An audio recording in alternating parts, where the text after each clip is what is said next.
And here we are, live in 2021. Hopefully I am coming through hopefully I'm coming through all right. I'm watching the stream as I begin here, and so I look like everything is working correctly.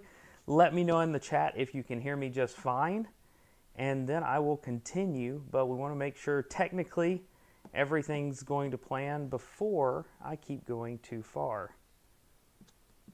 Let's see where we are.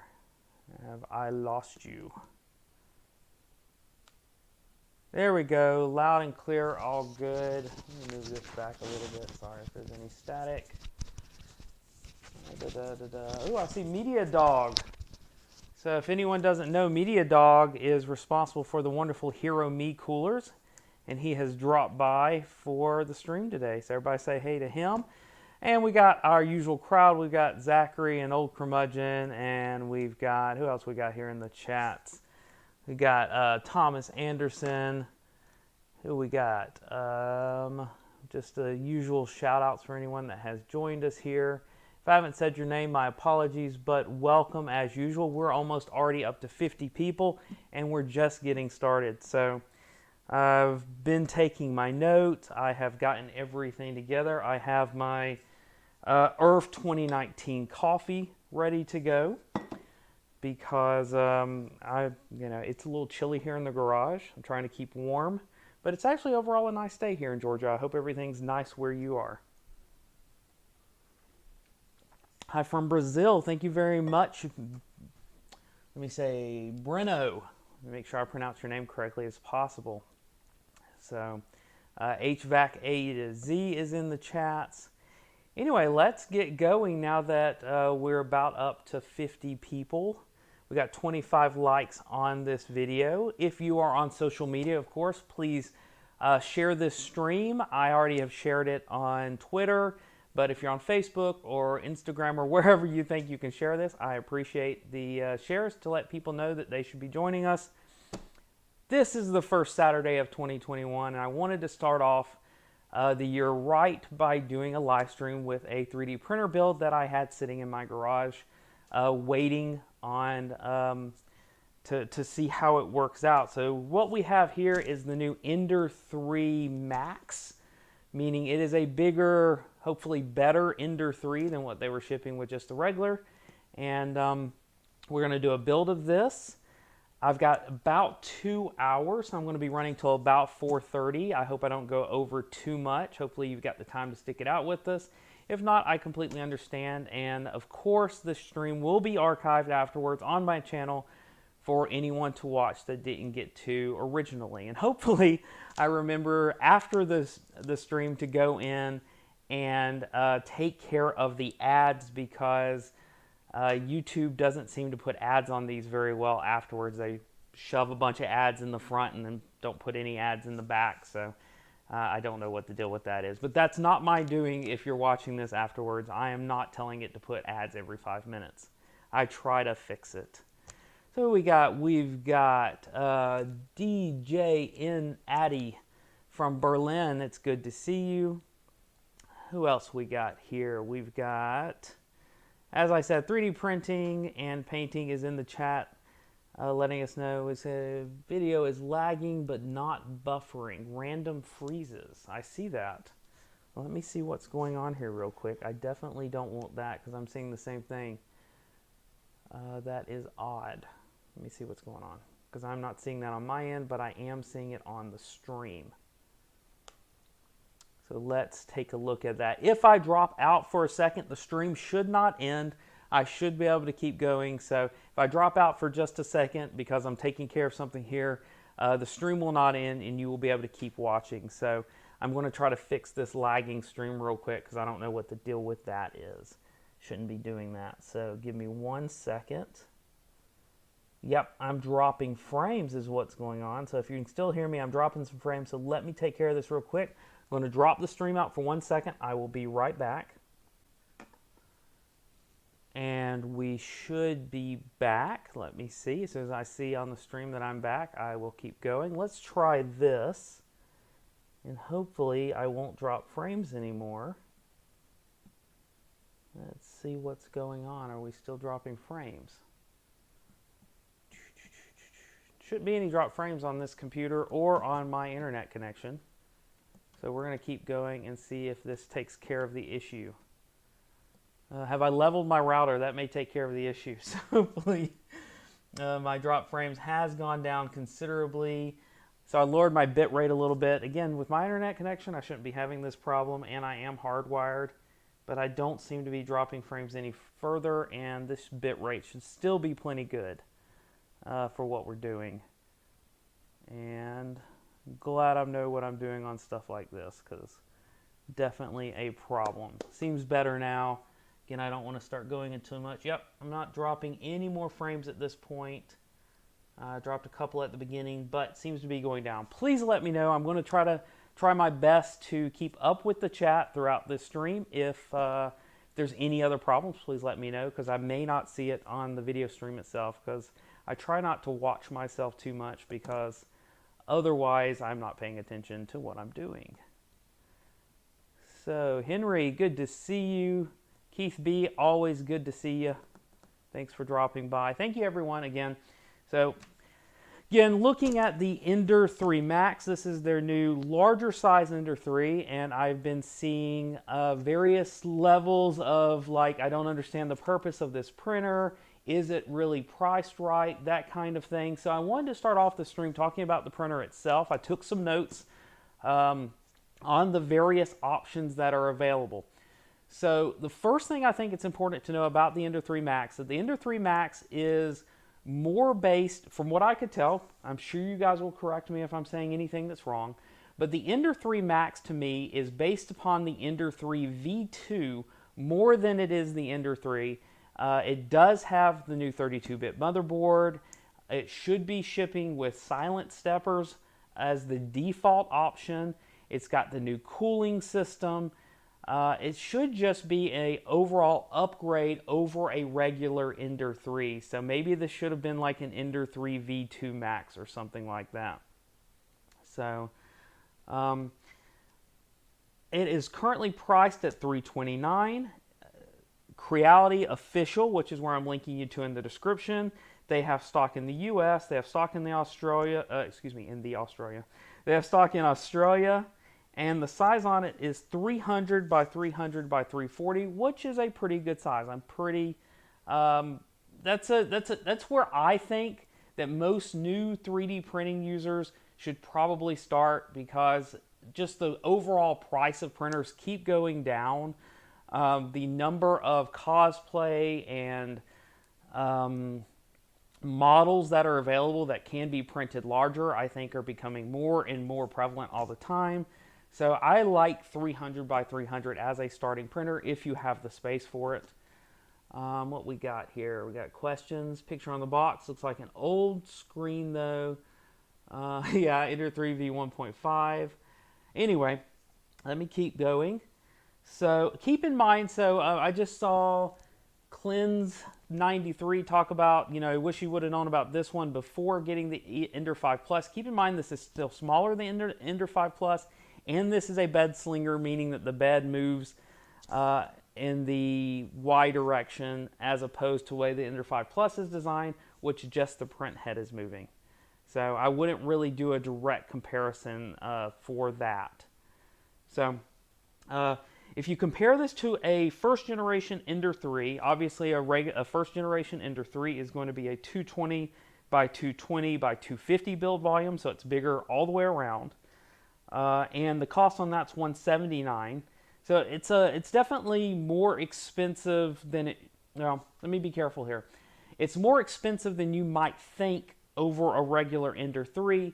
But again, there's a lot more upgraded on this printer than just the size. So don't see this as they only upgraded the size and that's all they gave me. No, there's more to it than this.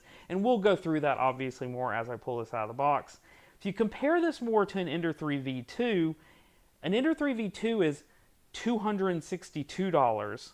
Again, still available at almost all of the warehouses, and that's the same size as a regular Ender-3, which is 220 by 220 by 250. If you compare that feature set, then you're only talking about $60 more for the size. That's something that's obviously much more reasonable to me. than if you were comparing it to a regular Ender-3. Let's see what we got here. We got Brian Vine says, join us. Hey, Brian, how you doing? Let's see, I got an at here. It costs less than buying an Ender-3 and adding an Ender-3 extender kit. So there's that. And like I said, there are other upgrades that we're going to be taking a look at. And then the comparison everyone likes to make, why don't you just buy a CR10? Well, I took a look at that. I think, again, this is more comparable to a CR10 V2 than a first generation CR10, particularly when you take the electronics and the cooling into account. And that is a $452 printer, and it is the same bed size. And the CR10 V2 is only a little bit bigger in the Z, and it is at 400 on the Z. So again, I think if you look at their current generation products rather than their last generation products, you'll see more of a linear progression there in terms of the way that they're pricing their printers. So I think that, you know, we keep everything in perspective, look at all of the upgrades, not just the size. Again, maybe the Ender-3 Max is a little bit of a misnomer, as someone said in the chat. Maybe this is an Ender-3 V1.5 Max. Let's see. Like I said, I'm going to do my best to keep up with the chats while we're doing this. I don't want to take up too much time. I only have about 2 hours here, and I would definitely like to get a test print going on here because Creality is pretty good at including these. Let's see what we got. Ender-3 Pro Max. Yeah, maybe that too. I don't see them using a lot of decimal places in their version naming, which I completely understand. So we're up to 81, 83 people in this stream. So thank you everyone for joining me. We got 41 likes on here. If you could hit the like button if you're enjoying this, if I'm giving you all the information you're looking for, that will be terrific. So I think those are all the notes I took. So I'm going to throw my trusty notebook away for the moment. That's my second notebook. I'm pretty excited. So I've been on YouTube now for about 2 years in any sort of official capacity. My first video goes back a little bit further than that, but been on serious YouTube for about 2 years now. I just finished my first notebook with all of my videos and ideas and everything. This will be the first page in my brand new notebook. So first notebook will be retired once I get all of the ideas that I didn't get to out of it, and it's time for a new chapter of the channel. Let's take a minute while I start to pop this open here. I want to talk a little bit about the channel. So again, I'm going on the beginning of my third year here, just about, and I've been up and down on the amount of videos that I publish. Some years, or excuse me, some months it's been one a week. Some months it's one a month, and so I'm going to do my best to try to level that out.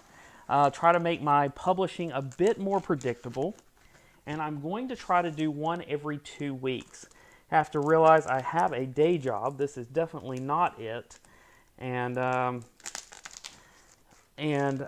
have a family, and so I have to keep in mind that I have to give them the amount of time that I want to give them, and still balance this because this is my hobby and I really love doing this and I love making the videos for everyone. If you are enjoying this stream, if you enjoy this channel in general, if you get value from this kind of stuff, I do appreciate any donations you want to make to the channel. At this point, I've put almost 100% of the funds I've made on the channel back into the channel. This is my first stream with 2 DSLR cameras for both the close-up view and the wide-angle shot. And I've been expanding my makerspace here so I can do more with it, which has been absolutely terrific. I love what I've been able to build here. I've got more capacity for more printers. And really the goal is to put out consistent content, for that content to continue to get better. So again, if you are interested in supporting the channel, I do have PayPal and Patreon in the description. You can obviously donate on any of these live streams using Super Chat or the stickers that are available to you. And very, very soon, hopefully this month, I will be adding channel memberships. So if that's something you've been looking for, I will have channel memberships as soon as I can get all the stuff that YouTube wants me to add in order to enable that done. So that's it. I will stop pimping the channel at this point and we will get back to the printer. So what do we have here? What's going on in the chat, everyone? I don't have a co-host this week, so I'm going to keep up with it. So 3D, you work, have wife, read the chat to you. Well, let me go ahead and mention that 3D printing and painting mentioned, getting my wife in here. And you know what? I think I am going to hopefully get her in here in the future. She has been in the chat before and people have enjoyed chatting with her. And we will go ahead and mention it that sort of last minute, my wife had to go out of town to care for family. And so I'm here with my 3 kids. Luckily, my kids are all older at this point and can care for themselves for a couple of hours right behind me here in the house. I've told them they can come get me if they need me, obviously. So if I have an interruption, I'm fathering today, just like I always do. So there we go. Thank you, Zachary, so much for the super chat. I really appreciate that. The Knife Fund, I fully understand having a full-time job next to a YouTube channel. Thank you very much. And there it is popping up on the stream. Thank you so much. I appreciate that.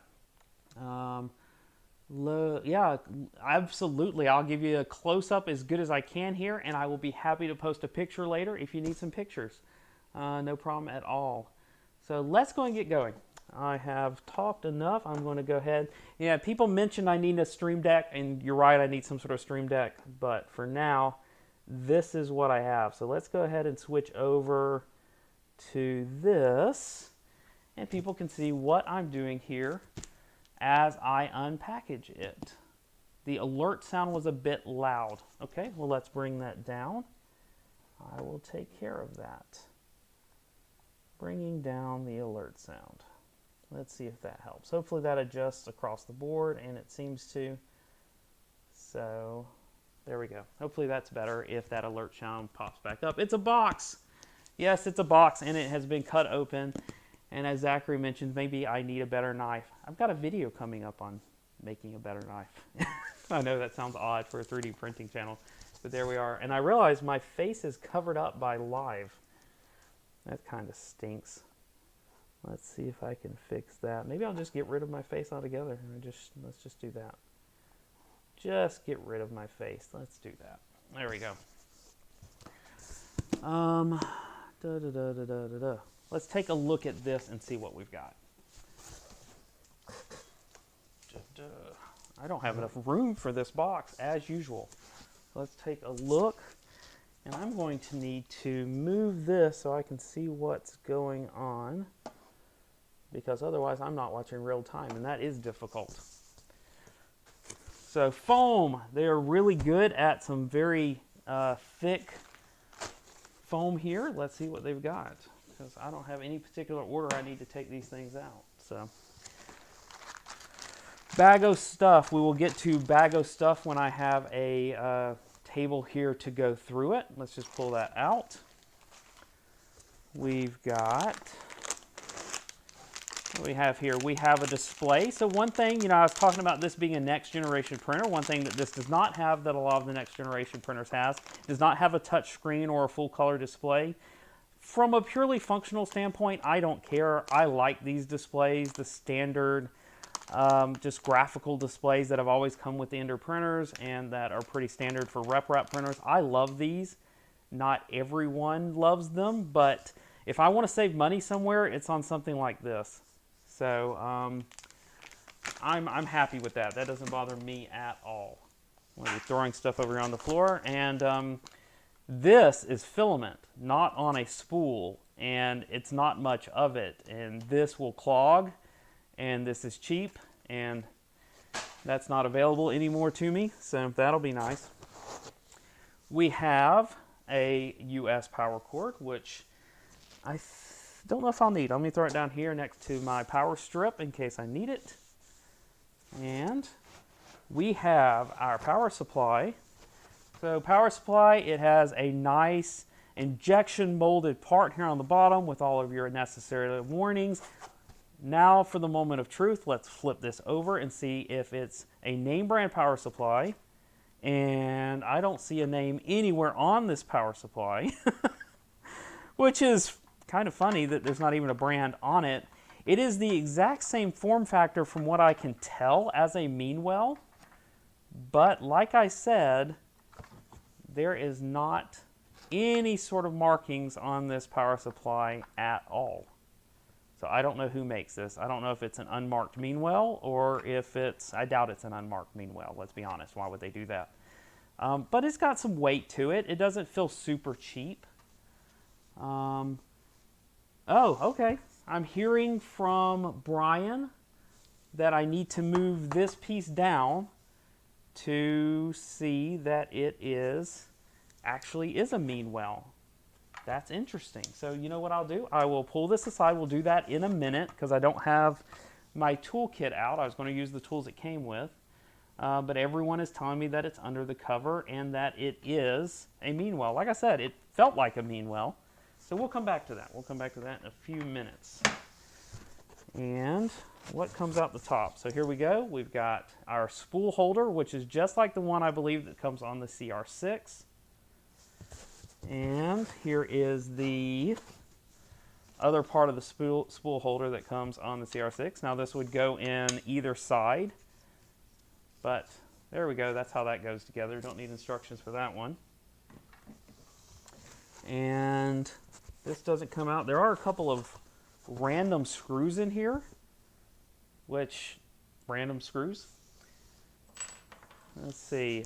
I'm trying to follow along with the chat, guys, as I do this. We've got over 100 people watching now. Thank you, everyone, for joining. Holder looks good enough. Yep, I agree. The spool holder looked just fine. I think that's it for this one. No other hidden screws in there. All right. Now, so here is the dual cooler hot end, which I'm super, super excited about because this has been one of my biggest complaints about all of the Creality printers thus far is one-sided cooling. So with this dual-sided cooling, I have really high hopes that this is not going to have to be upgraded by default, and it should be relatively quiet because it's still using the relatively small blowers on here. So let's see, total of 4 of those screws. Brian, are you telling me I'm missing some of those screws? Because there were only 2 in the top. I only got 2. Brian, let me know. Am I missing some of those screws? Are they hiding somewhere else in this bag? Because I am not seeing any other screws. But now you're making me worry. I'm dropping stuff on the floor here. Let's see. No, not necessarily missing, but there's... Okay, they may be in the bag. Yeah, my bag was open.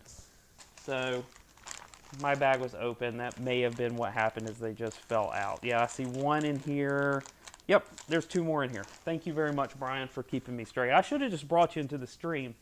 Unfortunately, now's a little too late since I don't have StreamYard set up for that. But I do appreciate you watching out for me. So next up, we have the gantry. I want to make sure all of my cables here, we are connected somehow. Interesting. So they've got, did they do cable management and then package it up? Is that what's going on here? All right, let's get some of this packaging out of here. This is a little awkward. But yeah, it does look like the wires are actually pre-connected, which makes it kind of hard to get it out of the box. Let me very carefully set that on my bed there as I pull this out. And I think I'm going to need... Yes, the gantry is still attached electrically. Well, I guess that's good in some cases or in some ways, but in other ways, it's just going to make this rather difficult to get out of here. Let's see. I also feel like I need more hands than a human has. Okay. So, superhumaning it. All of this comes out in one piece. Ugh. want to set that over here behind me very gently to not damage anything. And is there anything else left in this box? It doesn't look like it. Let's see. Kris has not braked anything. Tripod. Nothing has been broken. And I think that's it for now. So let's go ahead and close the box up. Okay, I think I'm good. I have so much room. I've been cleaning the garage this entire holiday break for the past several weeks. Actually, I've been cleaning the garage for months now because I've been expanding the workspace here. And let's put this back on here. And as I've been cleaning the garage, I have all of this room. You can walk in it. I won't be embarrassed about showing pictures of it because it's got all my crap in it. So that's good. So, what do we got? All right. Trying to put this down safely. There we go. I think that's safely. There we go. So, as I mentioned, got a display here. Got a spool holder. Let's go ahead and see what comes in the bag while I'm doing this. I can zoom now. This is crazy talk. Look at that, guys. Now if I can get it focused at the same time. Is that in focus for everyone? Looks like it's in focus to me. All right. All right, what's going on? Yep, yeah, I figured all that, Brian. Thank you so much. What do we got? We have a spatula, as usual, comes with the printer. We have, this is the bag the Z-screws come in, right there. Hey, non-fam, good to see you. So this is the bag the Z-screws come in, so as I find the Z-screws, they can just go right back in there. We have a couple of our spacers that go into our extruders. We have some M425s. We have our usual snips. Thank goodness they are still coming with the printer. Spacers! Yeah, okay. I wasn't going to do it. I don't know how many people watch Ivan Miranda. But spacers, there we go. Ivan Miranda's the best. Absolutely one of my favorite YouTubers. So we got an extra nozzle here. We've got, here's the tools I was looking for. We've got our usual acupuncture needle to keep everything nice and clean. We have our tool bag, which includes our hex wrenches, a couple of spanners, and a very small screwdriver. That should be it for that. Then we have a couple of M510s, lovingly handwritten on the bag. Our USB stick / micro SD card. And here are those other two screws Brian was telling me that I was going to need. And they are in the bag right here. So there we go. And we have Creality's usual paperwork. They include the after sales card. They include an invitation to actually test out their cloud. Okay. Uh-oh. Thank you very much, Brian. Thank you very much. The $10 for the tools. Thank you so much, Brian. I appreciate that. Dear friends, thank you for your order. Thank you for your support. Wonderful. And then, of course, I have the manual, which if you've watched my streams, I do try to follow the manual as much as possible. So we will throw all this back in the bag, the stuff that I don't need for now. I don't need the spatula for now. I don't need the acupuncture needle. Hopefully, that would be really bad at this stage. Won't need the extra nozzle. I may need the extra spacers. I won't need the tools. No, actually, I'll keep those out in case I need them. I mean, I'm sure I don't have any other snips around here anywhere. There we go. All right. So where do we start? Well, one thing we wanted to start by doing was taking a look at this power supply. And I'm going to, look at it, I'm going to use the bed. There we go. A little bit of focus. There we go. Due to some camera complications, I have to manually focus this one, but it's not too bad. What do I think about the Ender-3? I think I'm going to have to let people know I actually have an Ender-3 and that I'd actually have to tell people that I was going to be reviewing it soon. Because I actually haven't tested the Ender-3 now, but recently I finally found someone that was interested in providing one for review. So there's a good chance that you might see an Ender-3 on my channel finally, and I can't wait to test it. Creality's first Core XY sounds like a lot of fun to play with. So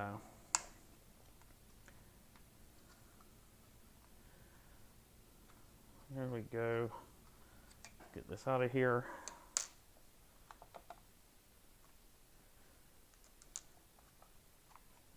And, oh, there's another one.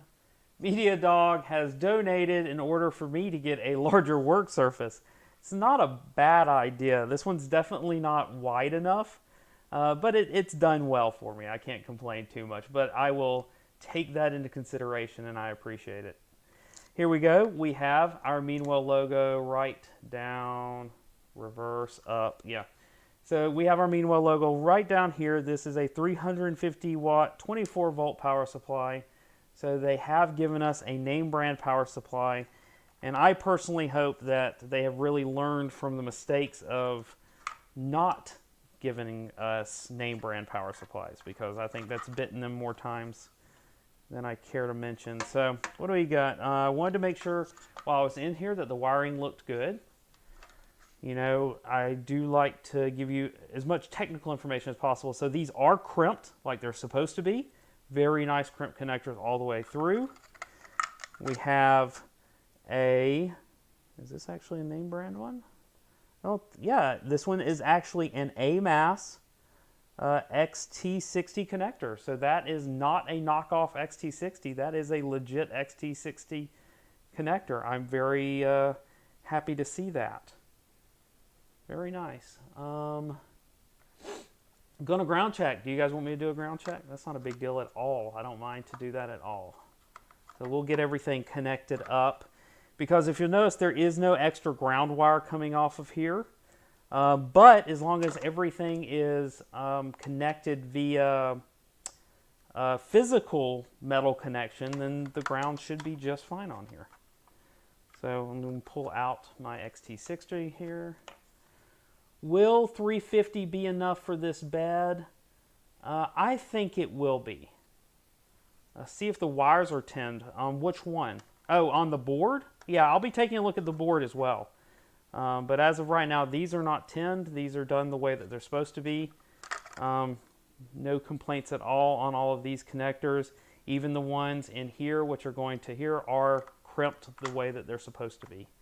So I cannot find anything wrong electrically with the way that they've put this together so far. So they're already doing better than we've. Power supply cover still open at bottom and unsafe. I can't argue with you there. Particularly since they left this open. I can't for the life of me figure out why you would leave that open. This you could kind of get away with, but this right here, you could still touch the AC here if I got my finger in there. So I completely agree with you. This isn't safe at all. So there I go, giving them credit for something. Yeah, as I said, the XT connectors are correct on here. This is an actual proper AMAS XT60HM. So that is an actual proper connector there. So let me get this back together. And before I go to, well, let me see, how hard is it to get into the box to check out the electronics. whether I want to actually assemble it first or do that first. Kind of up in the air, really. What you think, Brian? I know you've been playing with it. Is it better to look at the electronics now or go and get it together, or does it matter? But, yeah, I wish... To your point, though, they did warn you not to stick your fingers in here. So while this isn't particularly safe, particularly if you've got little ones around, for adults, they did warn you. Don't stick your fingers in there. Do the box exploration before you attach the gantry. So, is the box exploration on top or on bottom? It looks like it's on bottom. Is that correct? Looks like it's on bottom. Da, da, da, da, da, da.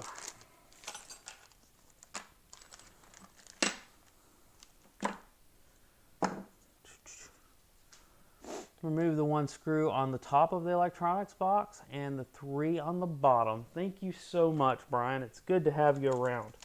Maybe I should have donated the $10 to you for helping. So, let's figure this out. Let me move the whole thing this way so that it's in view.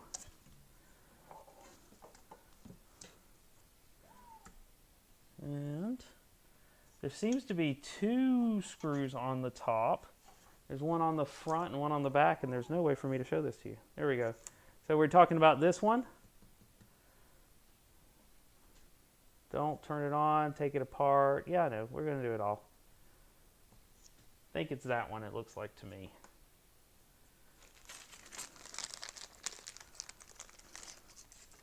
Thanks for everyone for joining me here today. We're almost up to 130 viewers. Thanks for everyone dropping in. Again, Happy New Year, Happy 2021.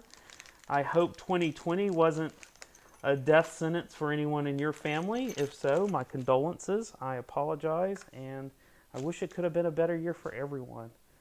I have recently lost one relative of the family to COVID, and I don't wish it upon anyone else.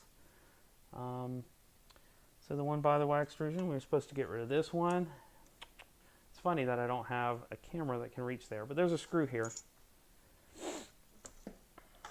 This is the one Brian told me I need to remove, this one right here. So I'm going to remove that one.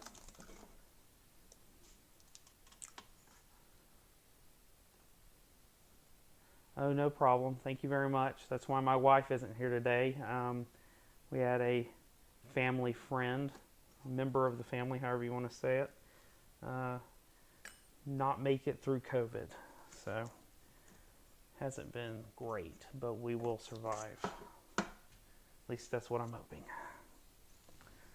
All right, sorry to bring down the stream. Now, Brian says flip it over. There we go.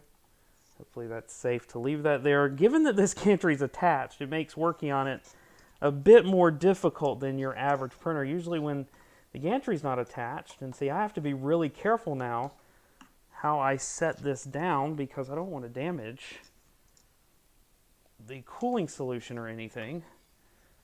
And it's not even about space here because I can't move this any further, than it wants to let me. So let's try that. And I am going to have to move this camera down a little bit. So let's do that. That looks pretty good, right? Now, again, I don't think larger table would help much. It would help some, no doubt, especially if it was wider. All right, so let's pull out these screws as Brian was telling me. I think it looks good. One. Something going to fall? Nope, that's just coming off. Good, good, good. Hey, Maker Viking joined us. Thank you very much for making it. Sorry I didn't see you earlier. If you've been by earlier, I appreciate it. Ooh, and I need to pay attention. This one's longer than the other two.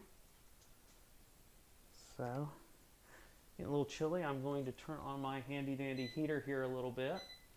Keep it warm in the garage. Otherwise, I'm going to have to put on my hoodie. Let's pull this out.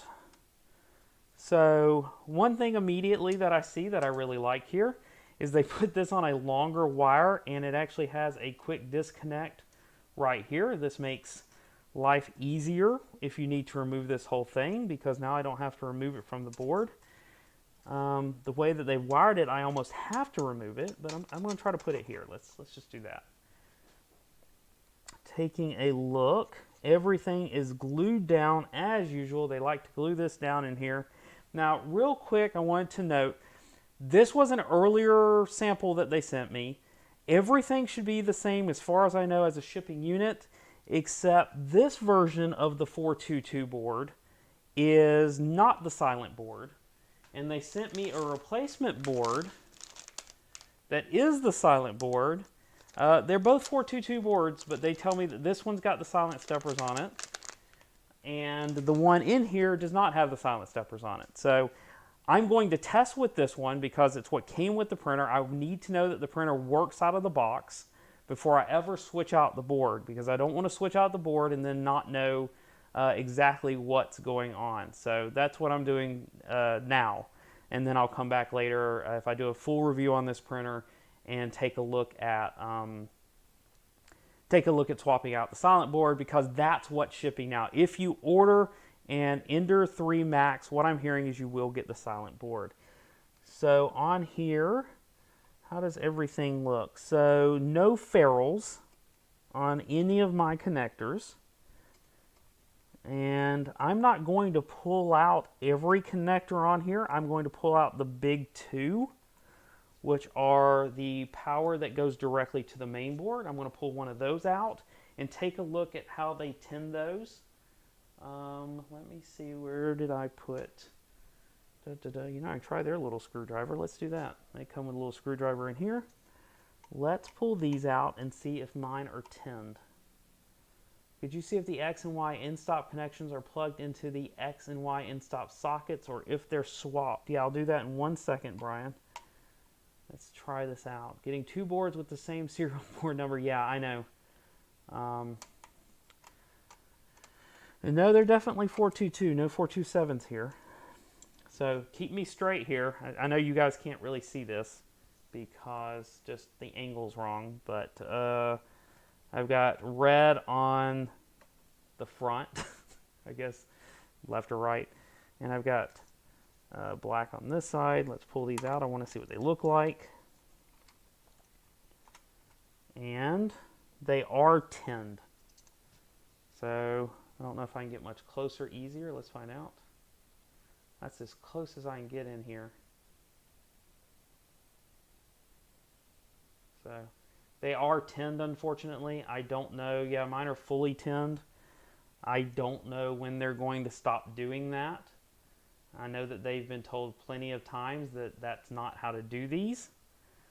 But there they go anyway. So luckily, I have my ferrule kit that I will come in here after this stream and replace these with ferrules. Again, I wouldn't have minded if they don't have ferrules, if they would have just left them untinned, because, I mean, we've been doing unferruled connectors for a long, long time, and that's just fine. But tinning them is definitely not the way we want to do them. So now which side was which? Which did I say? I think I said red was on this side, right? Let's see if I can blow up my board real quick. Yep, buying a ferrule kit with Chinese 3D printers is just the way to go. They still haven't really taken heart to the fact that they need to be either ferruling them or just leaving them untinned. I don't think they like to leave them untinned because they're worried about stray strands of stranded wire. For them, it's an easier to manufacture, I guess. But I just don't see ferrules as a expensive addition to their manufacturing process. If you get out the board, would you remove one cooler from the stepper dryer, see if these are genuine Allegros or if they're the HR4988 China knockoffs?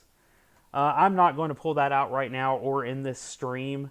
And again, these aren't going to be, this isn't the board you're going to be getting anyway, so I probably won't take a look at that.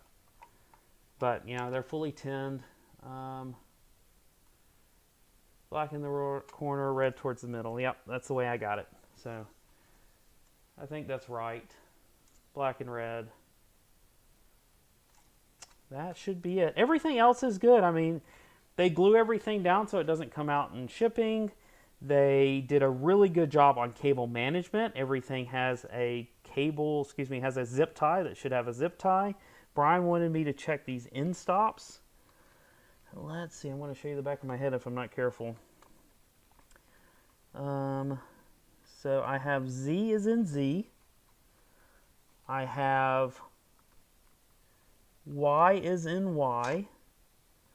And I have X, which is in X. So on mine, Brian, it says X to X and Y to Y.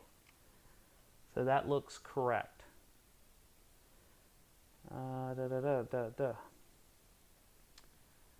Maybe bought multiple new Ender-3 V2s and got HR 4988s on one of them. Okay. Yeah, I won't be able to really comment on what they're shipping on those printers. And if this would just be one sample if I check this one. Connection screw squeezed down uneven, yeah. But I'm going to do my best to make sure these are tight. All right, I'm going to go with this. I'm going to put it back together. I think everything is known about this. This is an ST 32-bit microprocessor. And this one's going to have the A4988s or possibly the HR 4988s. But, yep, I'm going to come back behind this, put ferrules on these like they should be. I'm not worried about the connections, for example, that aren't carrying much more than a fan level of current. But, you know, to the main board power, the power that goes to the bed, those are things I really do care about, and things that go to the hot end. Those are pulling enough current where I don't want them fully tinned like that. But there we go. Any more questions before I zip this thing back up? Yeah, see, Andrew is coming from kind of the school of thought I've come from, which, you know, for a while they were tinning, for a while they were untinning, and now we're up to ferrules. And I tell you, different countries are still doing different things. The U.S., I still don't see many people using ferrules except for maybe in automotive or in automotive work here in the United States, but I don't see them in many other electronics. But the 3D printing market's a little bit different. I think expectations have changed. I think the whole market has, you know, decided that these are the ways that they want things. And so people need to, you know, manufacturers need to take that into account.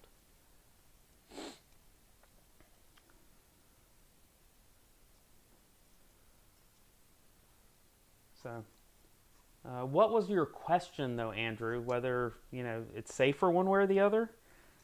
Ferrules are a safer solution than tinning, because tinning will not give you good contact with those screw-down connectors. It's just a matter of physics and surface area. Now, whether a ferrule is that much better than untinned wires, I would say it's kind of a crapshoot, because if you don't put a ferrule on it, you could get those stray strands of wire that arc over or, you know, create a problem. So the ferrules take the place of the tinning. But there you go.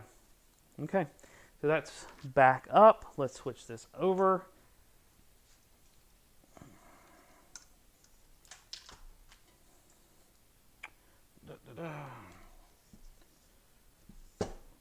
Okay. All right. And I got to put that one screw back in the top.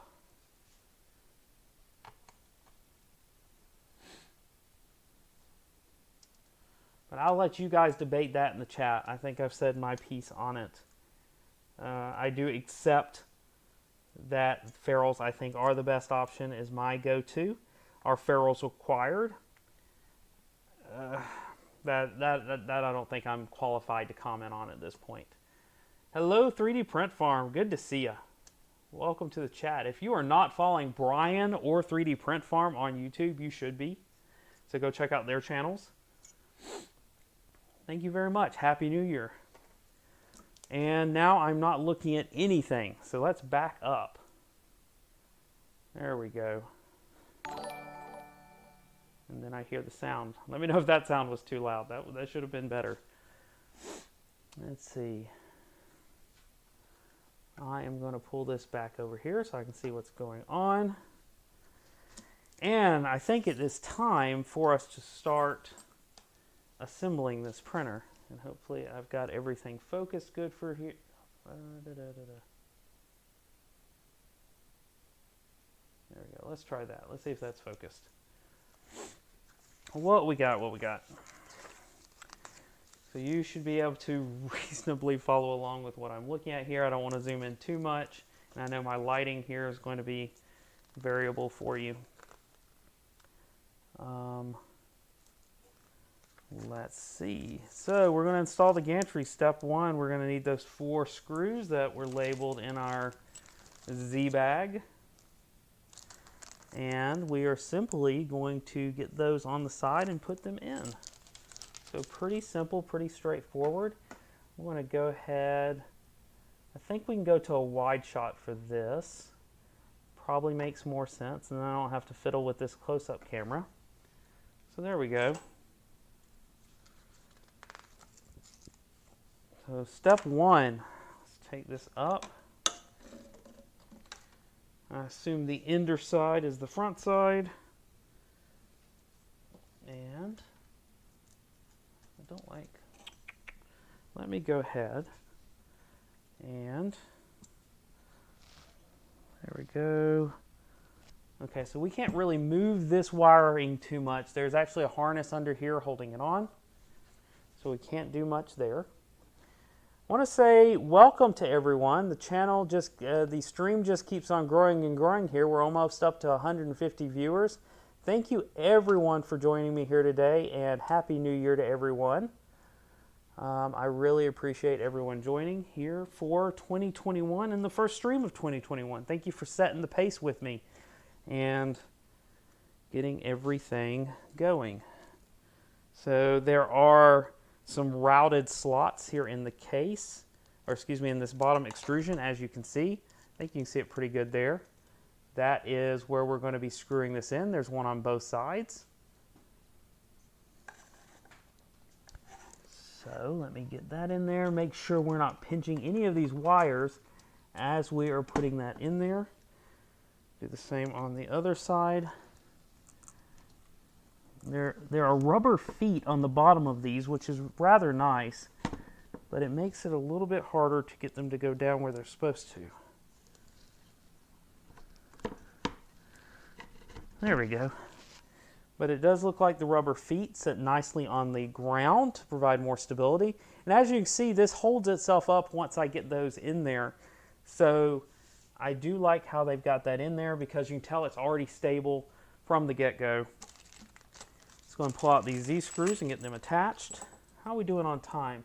So we're about down with our first hour. I definitely want to get this one done, so I'm going to focus on moving quickly and getting the print going. Luckily, I'm pretty fast with these longer screws, with these Allen wrenches or hex wrenches, whatever you like to call them. And we got a good chat going. Thanks everyone for chatting up and hanging out. I appreciate it.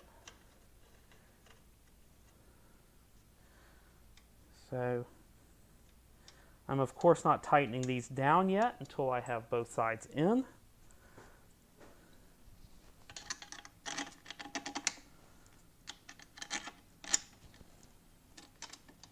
And then I'll tighten everything down.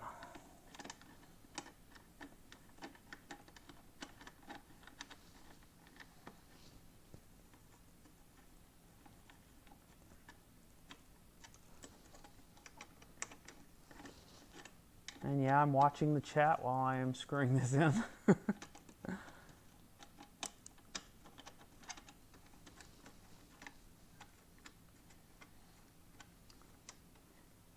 any of my Patreon supporters are watching, I wanted to say thank you. It has been a good end and beginning of the year here. I've gotten a lot of new Patreon supporters here right at the end of the year, and I want to say thank you, everyone, for coming on board.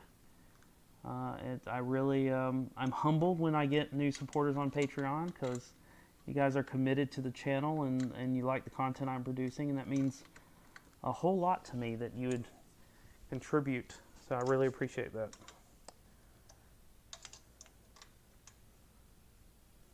What we got?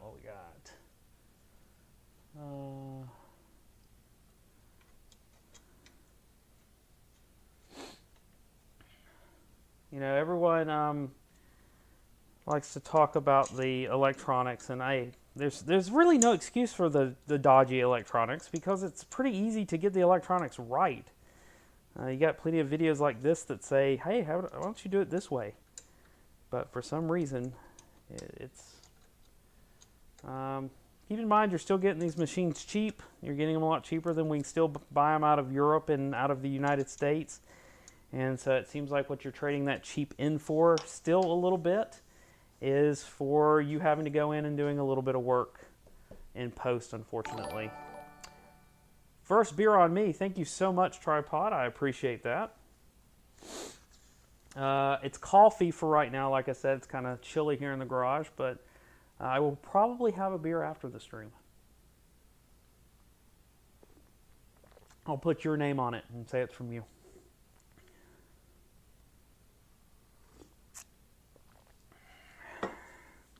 If anyone wants to get the second beer, I'm open to that. Go ahead. Where are we? I got a phone call. It's my mother-in-law. If you guys can entertain yourself for 1 minute, I will be right back. This is pretty important. Sorry about this.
One of those streams, apparently.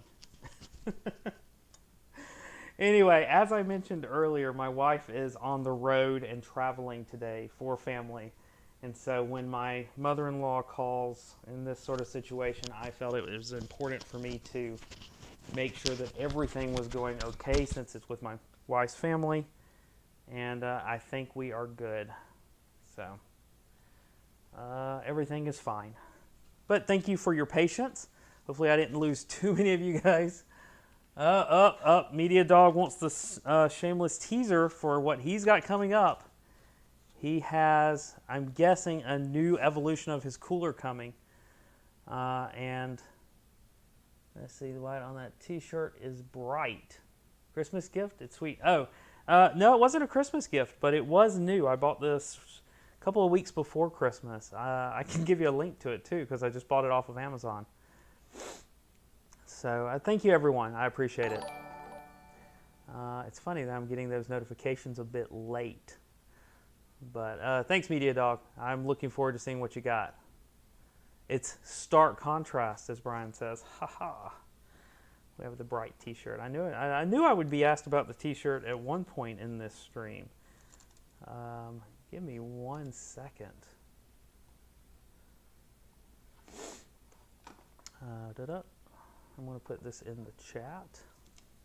At least I'm not screen sharing.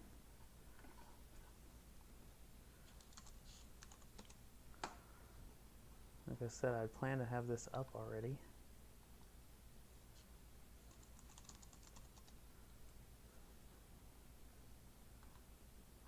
I thought I bought this one on, but it's not showing up. All right, so this one may not have come off of, nope, this one apparently did not come off of Amazon. All right. Let me bring back up my window here and we will keep going. Back to our regularly scheduled stream. There we go.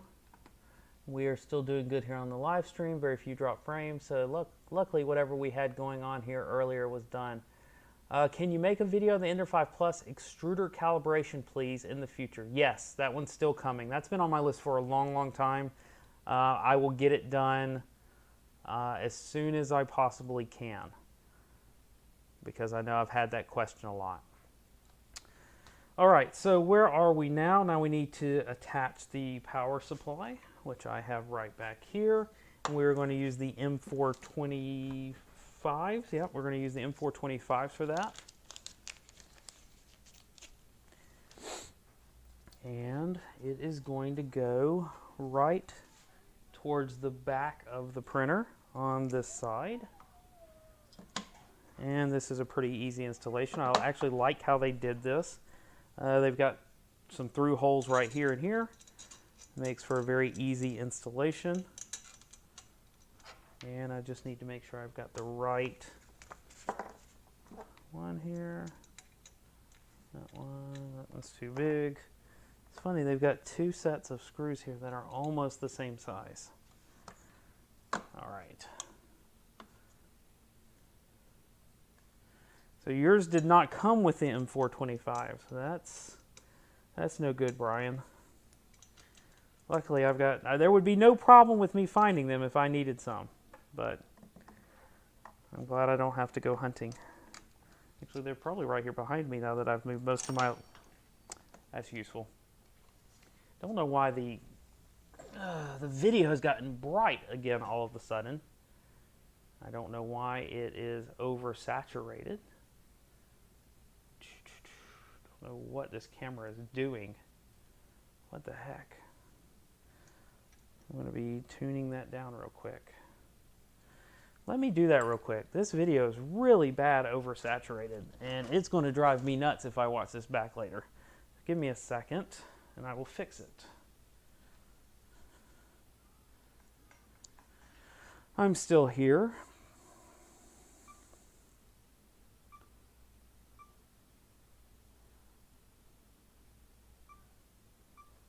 All right, let's see if this fixes that. Hopefully that didn't cause any problems with the stream. And there we go. There goes the oversaturation. It's just killing me. Now it's okay. I left that on auto and it didn't like it. Much better, I agree. Okay, let's, did I pick it up? I did pick it up. I get this in here.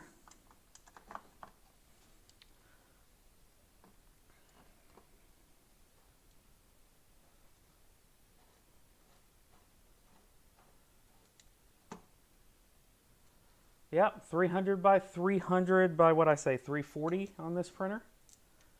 Yep. So far, assembly is really easy. I've been just showing you everything I can about it, which is taking up way more time than the actual assembly is going to. All right, pull my Creality bookmark out of the book. And next up is the display. Like I said, this comes with the standard, this is going to be loud, sorry. Cost on this printer, what did I tell you guys earlier? Cost on it is $329. And again, this has a lot of the upgrades that you're going to find in their second generation, or I guess if you call it the current generation of printers. Again, this is the RepRap style display. It's not full color, it's not touchscreen, but I don't mind. These work really well with Octoprint, and that's one of the things I really hated about the display that came with like the Ender-3 Plus, is it doesn't work particularly well with the with Octoprint. All right, so display, we're going to move our, it's got a nice protective covering on it, and I'm not going to be able to get a hold of it because I cut my nails. Boop. And what do they want us to do? This is going to be M5 by 10s, which is in this nicely hand-labeled bag. Yeah, that's what I thought. I don't think the price is bad. I think some people have complained about it, that you know, you could buy an Ender-3, a stock Ender-3, and then do the Ender-3 extender kit on it, which is a perfectly valid thing to do with it. But if you do that, number one, I've seen it. It's a lot of work to do an Ender-3 extender kit on it. And this one comes already assembled for the most part. So this one is going to go onto the front of the printer. Turn this way. As you can see, this one is uncovered. So this one is uncovered, as you can see, so that goes right there. I don't have control of the zoom on that camera, otherwise I would zoom you in a little bit there. Like I said, no zoom control on that one. I'd have to get me a remote controlled camcorder, which I'd have to do a lot more live streams for that to be. Yeah, I know. I was going to do a slow peel on that screen, Brian, but it was already halfway peeled off, so it wouldn't have been that satisfying anyway. So this comes with the 4.2.2 silent board. Again, the version that I have here shipped with the non-silent board, but they've sent me an update and said that all of the boards coming out of the factory now will have the silent board in it. So it is a 32-bit silent board ready to go, which is there's no excuse for printers not coming with silent boards anymore, because everyone's going to upgrade them, otherwise they're just too noisy. That's not where you want to skimp. So they're not telling me to do any wiring yet, so I'm going to just follow along with the instructions for now. Next up, they want me to attach the spool holder. Spool holder on here. I think I screwed it in the right way, and I did. And they basically just say it goes somewhere on the other side of the printer. So somewhere back here, it just pops in. Yeah, so let me see, does my close-up shot actually, yeah, that's actually pretty good for this. So let me go ahead and switch that over. I realize I'm switching it over whether I want to or not because I'm not in studio mode. But anyway, so there we go. This looks pretty good. And the way this works is, all right, so it just pops in here and then pops down, lift it up a little bit so it snaps. And it actually is sitting on the table. And that's really, really secure. Now, obviously, you're not going to be fitting any larger spools on here, unfortunately, because of how low they have this to the table. But other than that, I think for a standard spool size, let me grab one here. I should have plenty of them sitting over here, because I'm going to want to use a standard spool anyway. But I want some decent filament if I'm going to test out a printer. Got too much going on here. And I need something that's going to print at standard temperatures as well. That one's not open yet. You know, you think I would have just grabbed a spool of filament before I started this stream. Apparently I didn't. Here we go. Let's just go with this. So I've got some 3D Fuel here. This is a 3D Fuel Autumn Orange. And this is their Workaday PLA. Let's see how this fits on the printer while we're doing this. And ta-da! Fits just fine. Doesn't hit the table or anything. That looks good. We'll use that here in a minute. Next up, the glass plate can be replaced during the clamp. So let's go ahead, and I think they want us to peel off. Well, they're actually not telling us to peel this off, but it's got clamps on here. If you've noticed, they've switched to these clamps as opposed to the old, you know, clamps that we were using. Okay, they're actually screwed on and they just slide off. All right, these are not like the picture frame clamps that I've been using as replacements, but I do think that these are still better than, man. Oh, the back ones are attached. All right, I'm glad I didn't do any more there.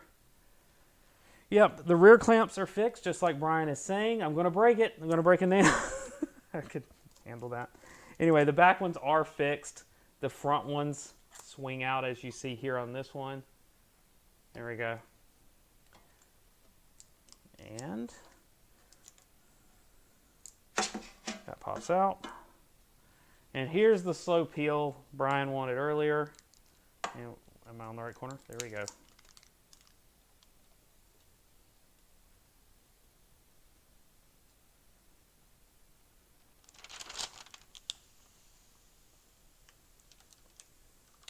And I'm going to do my best not to touch this, so it will be good and fresh to print on. Brian's providing the music in the chat.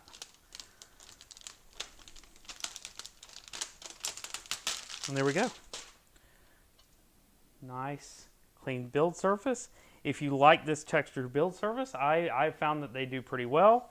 And if you are a glass person like myself, you can just flip it over and use the glass side, but I'm not going to do that because I'd have to coat this.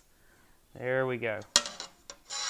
Is it good for everyone? I hope so. What I'm providing here is a surface, and I want to make sure everyone is enjoying themselves with the good slow peels. So pop those back into the back ones. Pop this into the front ones.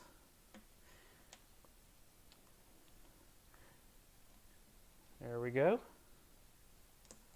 Is this the same as the Ender-3 Plus? Yeah, the texture on top is pretty much the same as the Ender-3 Plus. It may be generationally different in some way, but it should overall be the same coating as we found on that printer. And this isn't the best angle, so let's swap this around a little bit so that you guys can see what is going on. Let me move this up a little bit. And let's see. Thank you for subscribing very much. Who's that? Gunner. Gunner, thank you very much for subscribing. I don't know if they're actually in this. Is Gunner actually in this, or are they just... And we got James, who just subscribed. Thank you very much. Can you show those clips? Can we add those to an Ender-3 Plus? You wouldn't add these. What do we got here? Larry? Thank you very much, Larry. Are we trying to get to... you guys keep subscribing like this, and I want to go ahead to my studio page real quick, and I'm going to mention this. We got people subscribing. Look at there. Yeah, 40 more subscribers, and we hit 13,000 right here on the stream. So if you're not subscribed, all we need is 40 more subscribers, and I hit 13,000 right here on the stream. I don't know if that's doable, so I'm not going to make any promises or anything. But I missed that last subscription, so I apologize, whoever that was. Thank you for subscribing if you're watching live.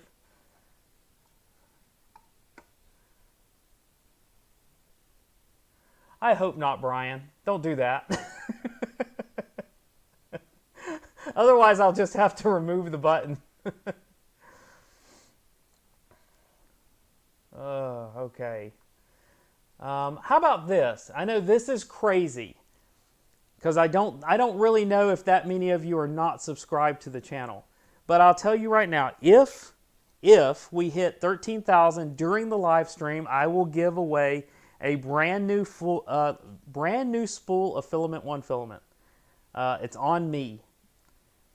So if we hit 13,000, someone in the stream, someone in the chat will get a brand new spool of filament. All right, so that's like 40 more subscribers, and that's on me if we can pull that off.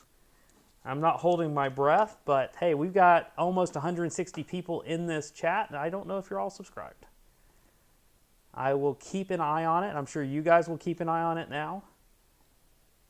Get people in here, and we'll try to get it done. All right, let's go. So the bed is taken care of. I'd rather have it on a printer than on you. Thank you, Tony.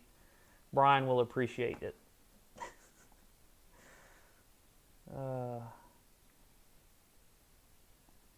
Yeah, so many of well, no, and the deal's not just for new subscribers. Obviously, it's for anyone watching. You know, I'll give it to someone watching. It doesn't have to be just one of the new subscribers. Cable connections. They say let's plug everything in. I guess let's do that. So the cable connections include a power cord, which we'll get to in a minute. We have an X, E, and a Z motor. So what do we got right here? We have an E motor. So extruder is right up here. This is still a Bowden style tube. It's just a very short, you can't see what I'm talking about. Problem with live streams. Let's see there. And let's show you what I'm doing rather than just talking about it. It's more interesting that way. And we got it here on the, there we go. There we go. That's good enough. Okay, so right here, as you can still see, it is still a Bowden style tube. It's just a nice shorter one because this is actually moving with the gantry. So it's not like we're mounting this down here and then the whole thing's here. And for anyone that said, maybe we want to put this on the other side, nope, this is the side you want to put the spool holder on because it's going to feed directly into here. Okay. Oh yeah, we didn't talk about this earlier. This is a single Z screw on this printer. Everyone, including myself, said this should have been dual Z. They would have had to obviously redesign this, and if you actually want to put a second Z screw on here yourself, you're going to have to redesign this because this will be in the way of that second Z screw. All right, so I'm plugging in the E motor. I am plugging in the X motor. Where's the X motor? X motor's over here. That's pretty tight. They didn't make this easy. It feels kind of twisted. So let's go ahead and plug in the X motor first. Yeah, I really wish that if they were going to go with a single X design, that an upgrade kit would have been thought of at the same time, which meant that this wouldn't have been attached here. That would have been at least something, because then you could have just bought a relatively inexpensive upgrade kit or built an upgrade kit yourself. That would have been better. This is kind of tight here, but I think I've got it. And then the last one is the X in stop, which I think I'm going to have to find because I'm on the wrong side of the table. It goes here. So X in stop has to go all the way in through here. Hopefully you can see that, but if not, it is hiding in here. So that's why that's longer. Okay, I think that works all right. This is a little twisted here because that's the way it came. But There we go. So X, Y, Z.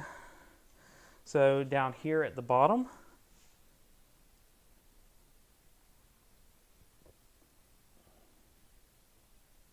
okay, down here at the bottom, there is our Z motor, which needs to be plugged in. It goes right there. And that should be it. Now, what's funny, do they actually mention there's Z? Okay, I don't think they actually mention plugging in the build plate here, which would definitely be a problem. Or is actually, that doesn't go to the build plate, that goes to our electronics. So, down here at the bottom, there is our electronics plug, which I'm going to take underneath the bottom here, and this is that XT60 connector. I'm going to plug that in. Like I said, I don't see that in the instructions unless I'm missing it. Are those two wires touching, rubbing on the Z screw? I'll check that out in a minute. I don't think they were because I was just looking at that myself. The Z end stop needs to be plugged in. Well, I was going to do a once over. As well as the display, since it has a single wire on the display right here.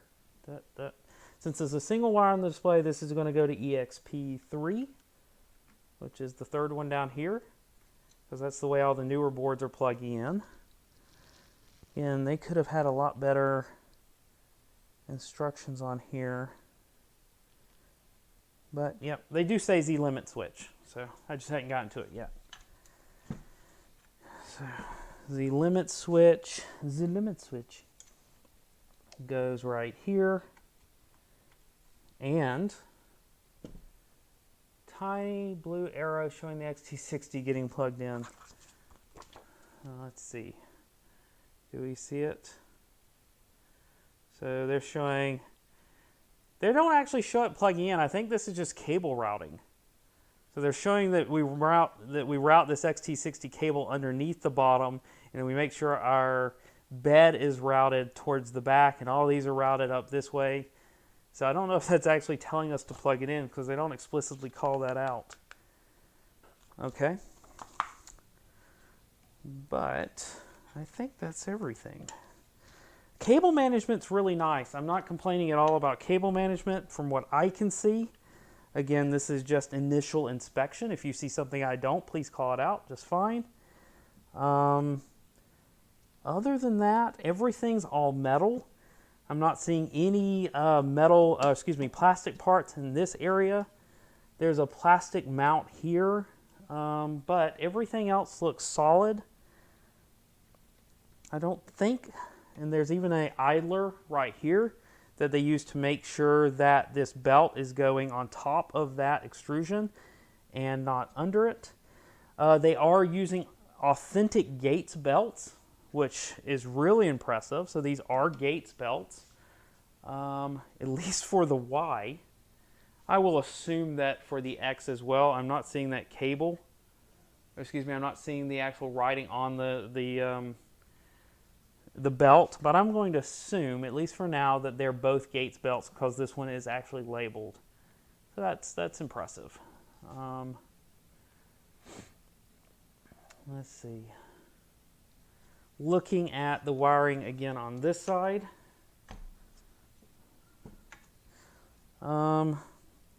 This isn't bad. You know, you can always, they actually do have a strain protection on this wire, which is really nice. So our bed hopefully won't cause a problem there. These are routed nice around the back. They could do something better here, and I will probably release some of these zip ties that are on here and do this one differently because I honestly, let me get that in focus. I'm not going to be able to get, there we go. I honestly think this could be routed differently, and I would want this harness zip tied here. And you can't see what I'm talking about. There we go. I would want this harness zip tied up here. Would be a lot better than having the strain on these motor connectors, which is where the strain is right now. I think this was meant to actually do the strain relief, but it doesn't really do a great job. But this is fixable. I'm pretty sure this is fixable if we just cut these, pull it up here so that the strain isn't directly here. That would be a lot better off. Brian says he agrees with me, and he did the same thing as well on his. So while it's not great, it's something easier to fix. It's definitely easier to fix than the electronics problems. What we got going on? Okay, that's it for the chat. And I think we're ready to plug in. So how do you guys want to see this? You want to see it? Let's do it from this angle. How's that look? Let's see, who's chatting with me? Okay, my wife has made it to her destination. So that makes me super happy. She has traveled all the way to Florida and has made it safely. So I have to check in with her once the live stream's done with. So that looks pretty good. Let me get my wire.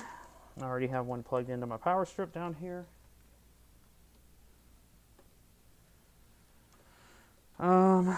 And my power supply is on the other side, which is terrific. It is turned off. Oh, you know what I forgot to do? I forgot to set my power. So right now it is set on 230. It's an easy thing to switch it over to 110 or 115 probably. Yep, 115, switched over. And I'm going to plug this in. There we go. I'm curious to see whether there's a pre-sliced file on your SD card. Bed size, 300 by 300.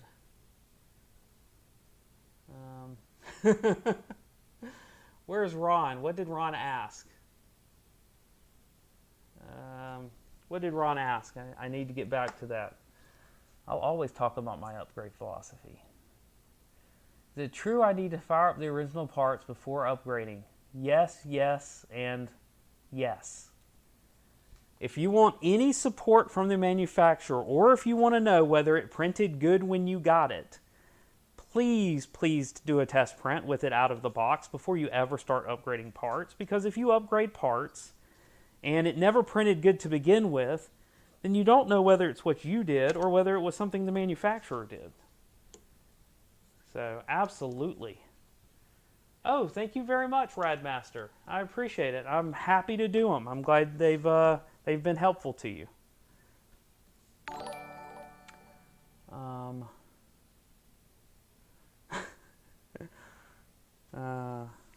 All right. So, you ready to cut it on? Everybody ready? Where's my countdown?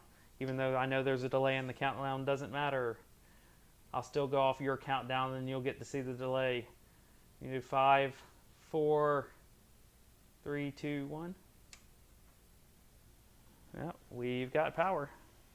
And you can't see it because it's just not set to that. Oh, Jason. Thank you so much, very much. I can't even speak. I'm so excited. Thank you, Jason, very much for the, he says, hey, Chris, for the 2021 table, camera, and tool fund. I appreciate that very much, Jason. Thank you very much.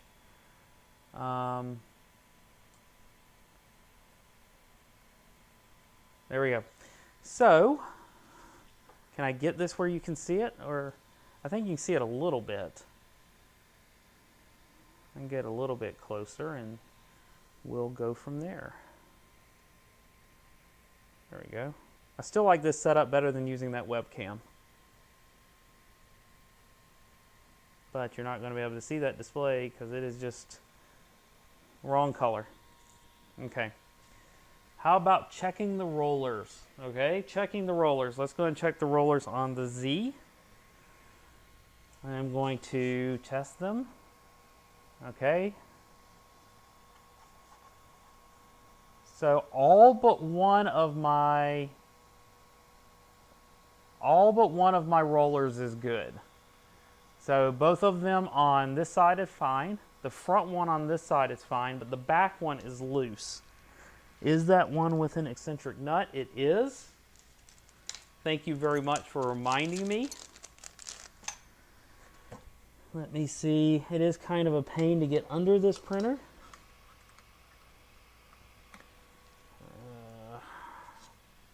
Is there an easy way? Yeah, there we go. Okay, we can pull it up pretty far. Oh, there are actually 3 sets of rollers on here. Or 2, excuse me, yeah, 3 sets. And only one of them is loose. So this one has 3 sets of rollers, which is really nice, and only one of mine is a little bit loose. So it actually wouldn't have presented a real problem. So let me see if I can tighten this down. Yeah, that was only barely off. So the rollers on my Y were actually very well done. Yep, that doesn't need anything. Let's check the ones on the Z a little bit. They feel good. Okay, all of my rollers on this printer feel really good. They're not too tight, not too loose. There was only that one underneath there that needed a little turning with the eccentric nut and the wrench there. Okay, so first thing we need to do is this is a manual bed leveling printer. So we need to do our manual bed leveling, and we do a preheat and see if there's anything on here. So let's go ahead and do that. I've got this little Creality card, which may be fine for this. In the interest, we'll go ahead and heat it up, whatever. So everyone knows what this display looks like probably. I can't really contrast it down because I'm using this camera. I could. Let's see, hold on. Can I change the ISO manually? I don't know what my ISO is currently set to. How's that? Now everyone can see the display.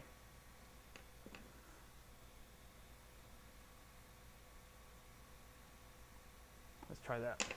Okay.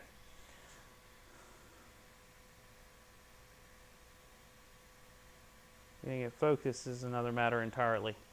Everyone can see it a little bit. Let's go ahead and do a preheat. I'm going to do a prepare, preheat PLA. We'll go ahead and preheat everything. And it is going to go to 60.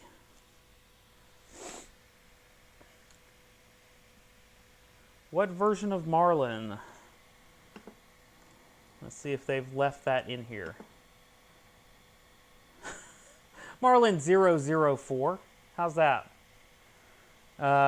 This is like pre-beta Marlin.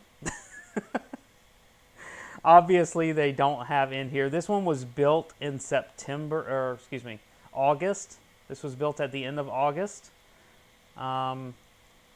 There's no real way that they're running a 1X on here because it wouldn't have 32-bit support. So it definitely should be a 2.0. I don't know for a fact of what they're running because obviously I can't tell from the display. X roller support. Let's see. Let's check the X rollers while it is heating up. All of the X rollers check out. Everything is good intentioned. Very nice. Everything has good intentions on this printer. It's not their intentions that are the problem.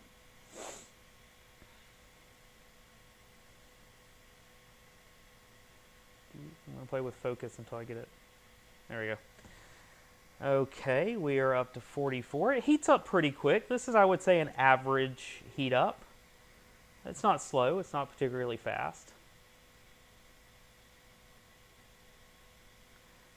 This is, someone else mentioned manual bed leveling on a printer this big. This is, I agree with you, this is the maximum I would want manual bed leveling on without an auto leveling. I wouldn't want it any bigger than this.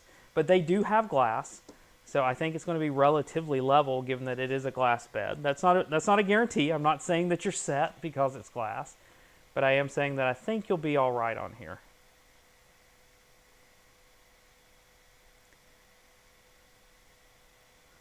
Are the X assemblies better squared to the base frame than previous units? Let's see. Are you just saying, is the X bar to the Y bar, is it good? Is that what you're at? Excuse me, X to Z?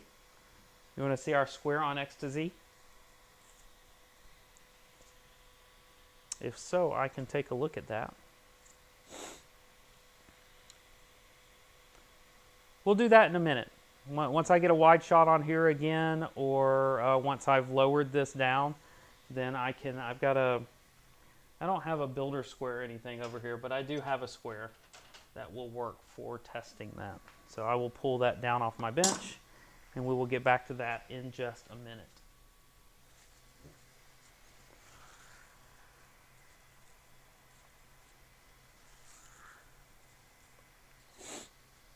So Media Dog is checking in with Brian to see what his thoughts on the Sidewinder X1 V4 versus the Ender-3 Max is. We'll see what Brian has to say since he's tested both of those.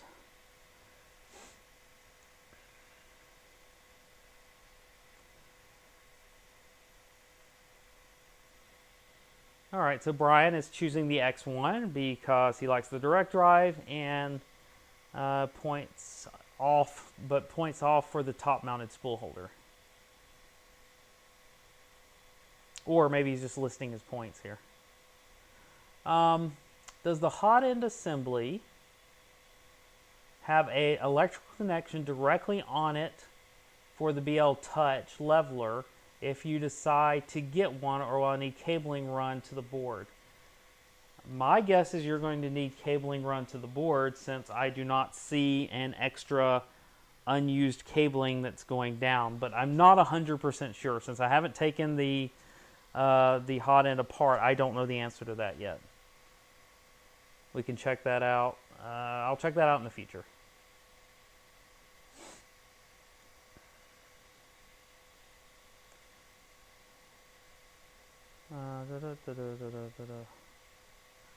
Yeah, there's, oh, no. Okay, this is interesting. So you're wondering if mounting, I may be wrong on this, and I'll show you why. It's a little dark, but right here, you guys can see that there are mounting holes for what is probably a BL Touch. So there may be a good chance that the BL Touch is an actual upgrade on here, because there's 2 mounting holes right here, and that's probably what that's for. So check that out later. Okay. And we are up to temperature. We've got 60 and 200 ready to go. Let's do a quick home operation and hope it does not scratch the bed. You can tell that they have tested their printer because I just pulled this little piece of yellow filament off that head, so they were testing it. Let's auto home this.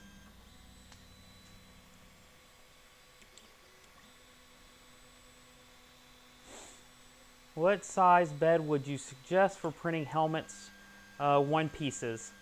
I think you're going to be able to do it on a bed this size, something that's 300 by 300, but only for the helmets that are relatively cylindrical without any attachments on them, or like a Stormtrooper helmet, which has a lot coming out from it. I think this will be able to do it. But if you want to print more complicated things like Stormtrooper helmets or Gundam helmets or something like that, you're going to need at least 350 by 350. Steppers sound good. Yeah, this is, keep in mind, don't go by the sound off of this printer, because the shipping ones will have the silent steppers on them. So don't go off the sound yet.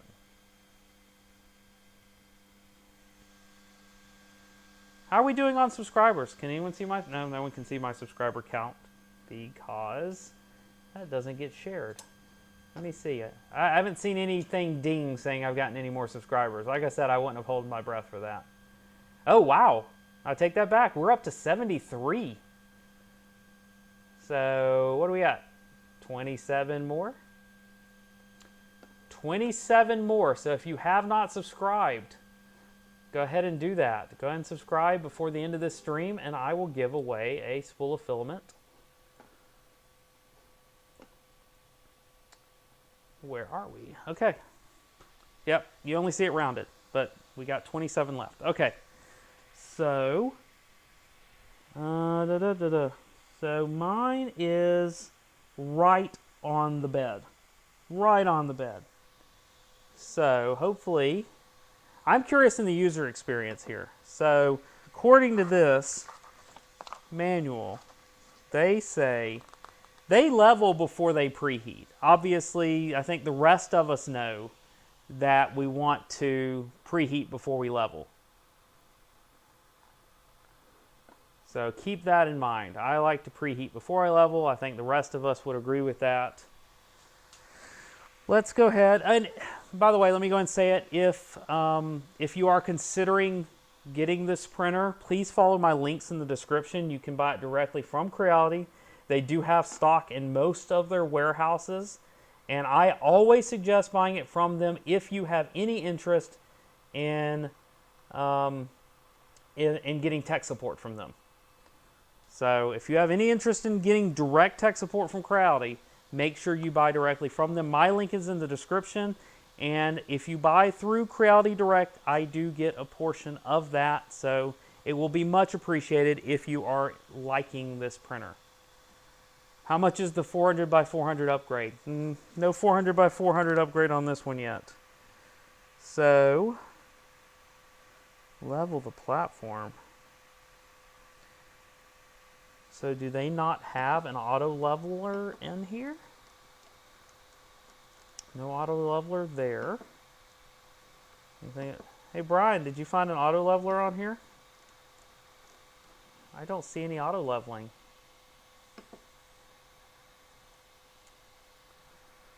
That's very unfortunate. Oh, full manual. They don't even have a 4-corner setting on here. Okay. So in that case, we want to go to motion. No, sorry. We want to go to prepare. And we want to disable our steppers so that we can move this around manually. It has already been homed. I will buy from your link then. Thank you very much. Yeah, it doesn't matter which printer you get. It doesn't matter if you buy this one from them or any other printer from them. But if you follow my links, just like most other content creator channels, we get a little something from that. Man, I feel like I'm about to scrape the bed. Yeah, that's definitely scraping the bed. So that means that I am definitely going to need to tighten these up before I can actually level this bed. Otherwise, I'm going to scrape it. So I don't want to do that. So I'm going to tighten all of my wheels because I'd rather come up than to scrape the bed.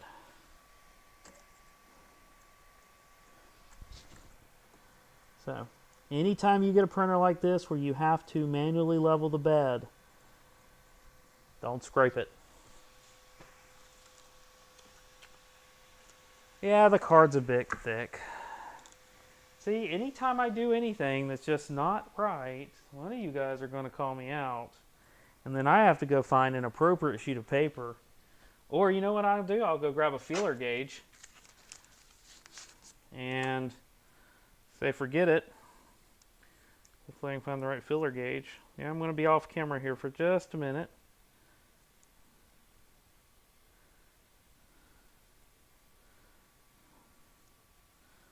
Okay. I need to wipe these filler gauges off because they're new. And if I don't wipe them off, I'm going to get oil on my bed.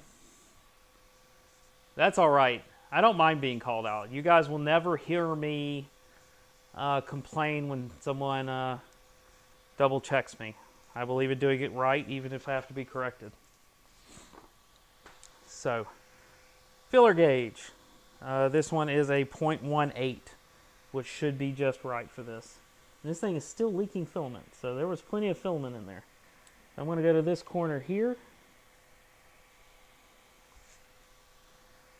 And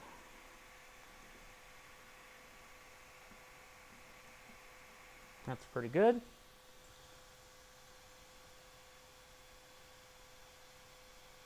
Hey Tony, what is the feeler gauge method of adjustment? So you can use a gauge that actually is a precise height to level the bed rather than using a sheet of paper, which you can't count on necessarily being just the perfect height. So if everyone says that the perfect height should be roughly 0.2, which people estimate as a sheet of paper, you can use these actual feeler gauges, which will be much more accurate than a sheet of paper.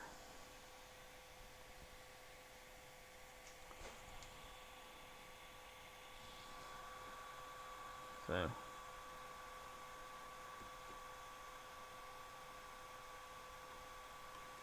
takes a bit of a minute, but there we go.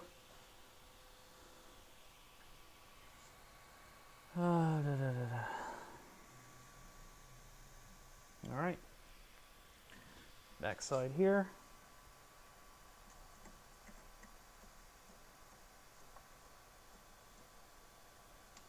I'm going to go around twice because as we adjust these up, it's going to change it a bit. Okay. These are really, really inexpensive, and if you'll wait just a minute, I will put a link to the ones I bought. These are nothing fancy. They can be had really cheap on most Amazons throughout the world, and these were a little bit, like I said, they were a little oily when I got them. They were oiled down to prevent corrosion. And so I don't mind giving you the link to these in case you have never used feeler gauges and think that you'd rather do this than the paper method. Because paper, keep in mind the paper method, you're like, is it scratching? Is it not scratching? You know, should it be tight on the paper? Should it be loose on the paper? Feeler gauges, you don't have that much flexibility. It either fits underneath it or it doesn't. I mean, it can move it a little bit, but a lot of people do this by sight. Yes, 0.18. You're absolutely right, Asker. That's what I'm using. 0.18.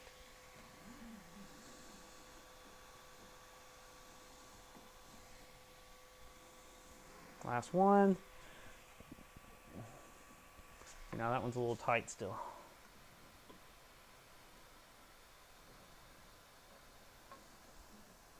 All right, I think that's good. There we go.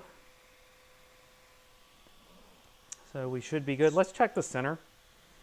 We'll see if the center of the bed's level now that I've put up the gauge.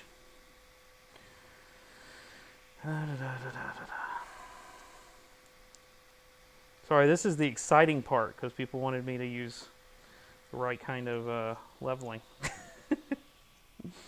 So we're doing the exciting part now. Ever try to push that print head back inside the move the bed? Ever try to push the print head back instead of move the bed when going for the back corners? I do. Yeah, I've definitely accidentally pushed the wrong part of the printer. So just for the record, that's really, really close. The center on this printer seems to be a little bit lower, but not significantly. It's almost just right. So if I want to tighten up the center just a little bit, I can just barely crank these just a little bit, and it'll be, you know, I usually just try to average it out when I don't have an auto bed leveler, and then that's spot on. I mean, that's all that took. That's all right. We accept newbies all the time, particularly newbies that want to learn. So I welcome you, RetroCare, to the chat, and I'm happy to have you here. So let me go real quick. I will give you guys a link to the feeler gauges that I'm using, just in case you're not familiar with what we're talking about. I'm happy to provide the link.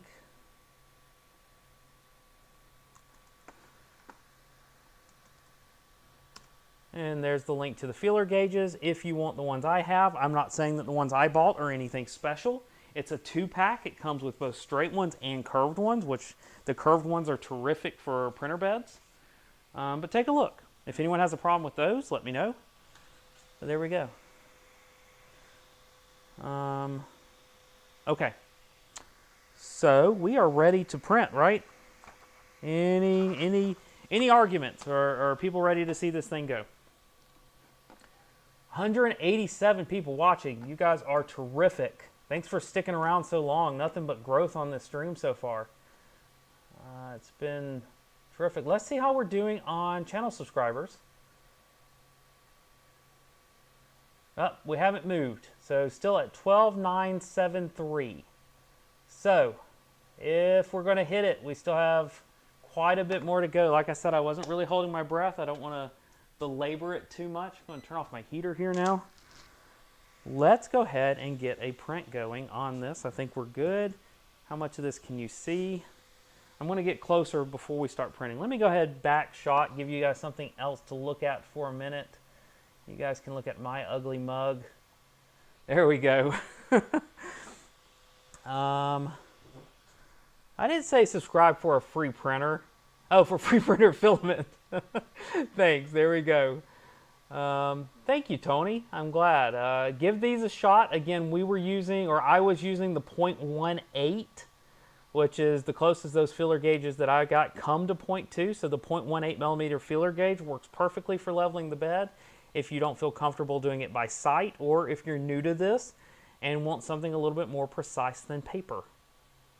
All right, so I think we're ready to go. I'm going to check and see if this 3D fuel filament, I forgot I'm switched cameras again. I'm going to see if this 3D fuel filament that I've got out here, if it is okay to print with. I've got everything in my garage at this point, so if I have any problems with this, don't blame 3D fuel. It's my fault for keeping it out here.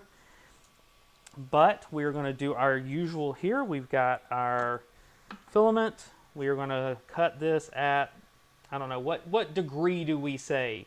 I don't know. It's something like a 45-degree angle, 60-degree angle, something to make this easy to load. I read that this is a metal extruder, and it is a metal extruder. The arms and everything are all metal. This has been upgraded. This is not plastic. At least I don't think it is. Brian, you can correct me if I'm wrong. But I think that this is all metal. 43.7. I think JDCAMC has the win there. But yeah, I think this is all metal. It feels like it's almost cast or something. Okay, good. So yay to them for the upgrade. Let's go ahead and feed this in here. It is not the red extruder. It's actually just painted black. Okay. Let's go ahead, and I am going to get a really good close-up shot for you before we get started.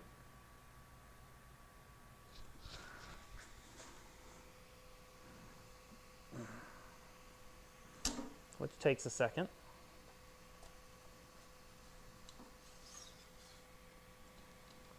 But let me get this going, and the test print will begin.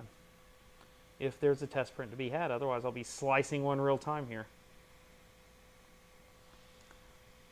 All right.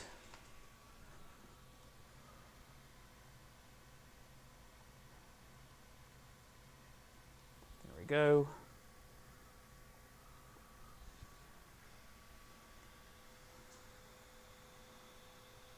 All right. Filament feed is pretty nice through here. You guys don't want to see me. There we go.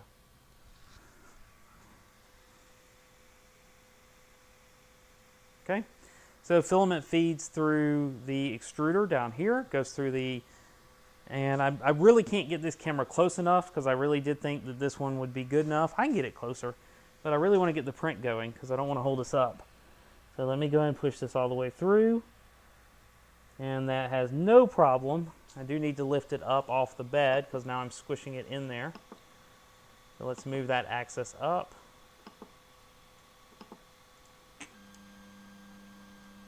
There we go. I'm going to need some pliers real quick. So as you can see, it had some red filament in it when it came.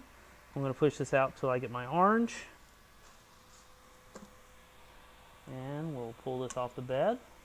And as you can see, the orange is coming out. Let's see if they gave me a sliced file.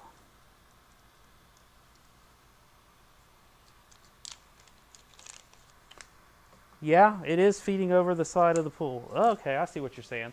Let's swap this around. Let's go ahead and put this on this side. There we go.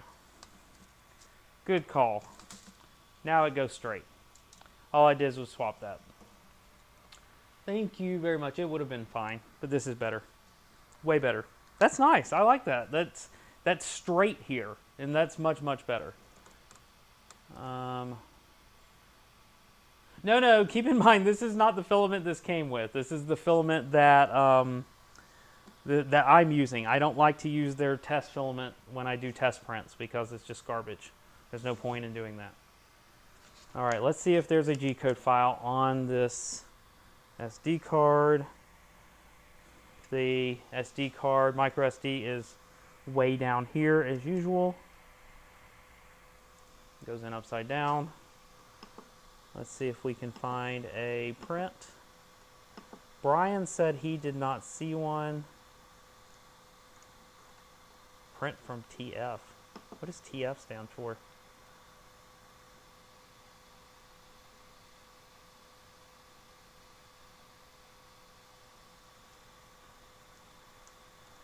Okay, nothing in the root directory. Nothing in the model directory. Yep. I'm blaming the fact that we have early versions of this printer, or maybe not early, but slightly pre-production. So you're right, Brian. Nothing on mine. We're going to have to go widescreen. You know what? I'm going to put it in my PC real quick, and we will see if it's hiding. Brian says it's not here because he got one of these also. So we're going to go wide shot, and you guys can talk amongst yourself while I check this real quick. And if I have to slice one, I will slice it, because I do think I put my slicer on this computer. So let me take a look. Is there any G-code on here? No items match your search criteria. So there is no G-code on this USB drive. It's funny, they come with like 1, 2, 3, 4, 5, 6, 7, 8. They come with 8 different STLs, but none of them are G-codes. So that's no good.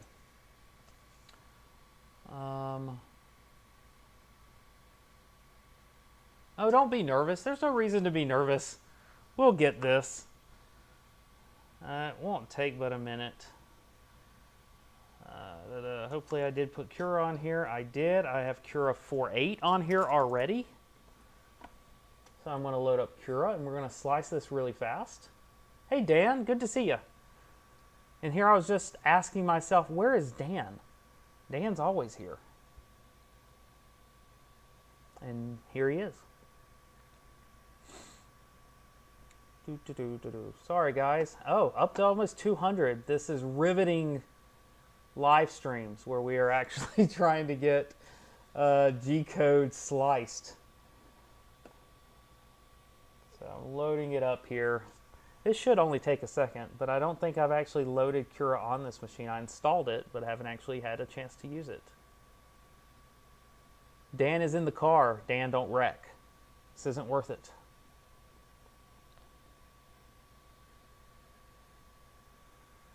All right. So I did install a slicer when I did my Celpic Star A review, or unboxing, whatever you want to call it. Sir Will 3D, thank you very much. Yeah, I appreciate that. All right, so let's add a new printer. I know I'm not sharing my screen here. My apologies. But we're going to go down to... So this is 4.8. Let's see what it's got on it. This is a Creality printer, last time I checked. It is an Ender-3, so they do not have an Ender-3. An Ender-3 Max. What do you think? Ender-3 as a base printer or Ender-3 Pro? I'm thinking Ender-3 Pro would be closer than Ender-3, although I can't imagine what the difference between the two machines are from a slicer perspective. What do you think? Just a quick consensus. Pro as a base? Yeah, I agree. Okay, let's do Pro. And I'm going to call it the Max though, because I'm going to go ahead in here and manually adjust the bed size. Okay, so my new width is 300, my new depth is 300, and my new height is 340. Nothing else should need changing. So I'm just going to say next. All right, I think we're going to go with this. Let me see what I have on this card, because I don't even know if I have a Benchy downloaded. So let me see what it came with. Box for tools, a door hook, a Klein bottle, maze 8x8, maze 10x10, a monkey, a vase, or a vase shell. I'm tempted to do a vase, even though it's not the best test print because of time. Yeah, it should be a 0.4 nozzle, because technically I'm already out of time, but I'm going to keep going here to get this test print going. What do we think?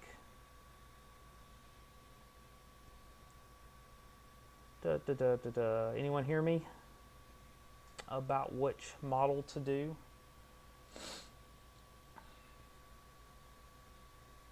You know what, I'm going to load up one of these. What's a maze 8x8 look like?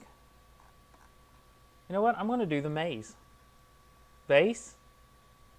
Let's see, what's the time on this maze? The maze is an hour if I don't change any settings. Holy crap at the vase. That's a giant vase. Now, I just realized I actually want to show you the screen, so hopefully this works. Give me a second. Look at there. Hopefully I don't share with you anything that is a secret. Can you hear me? There you go. All right, I think you can still hear me. So let's load this up. There's vase shell. So I assume this is supposed to be in shell mode. Okay, so that is pretty massive. Let's go ahead and change it to, I don't think anything else needs to be changed. Let's just go ahead and set, do they have that open up here? Is that still under experimental on here? Let's see, is that still experimental? Or is it just not turned on? Where's that at? Yeah, I'm going to scale it down. I'm just remembering where they put that mode.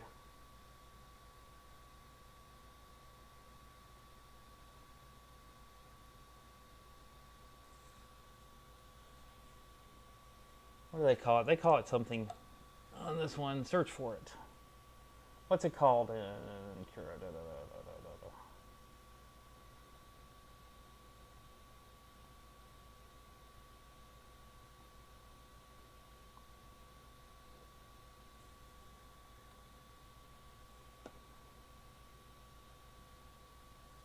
Spiral.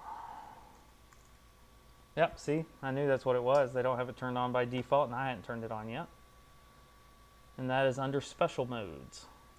It wasn't even there. No wonder it wasn't showing up. So spiralize outer contour. Let's take that. We will then scale this down. Is 50% going to get us there? Do that. And let's see how long that's going to be.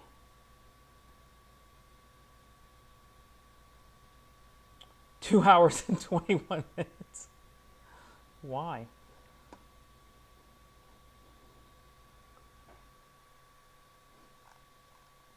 Why is it 2 hours and 21 minutes? That's still too long. Duh.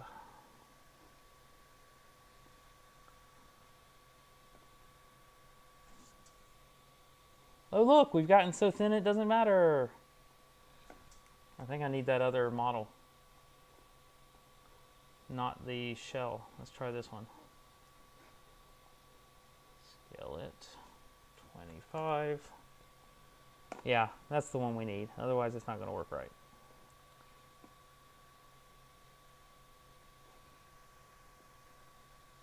Preview. So this one's going to take, hey, do we want to see how fast it can go, guys? Let's see, do 80.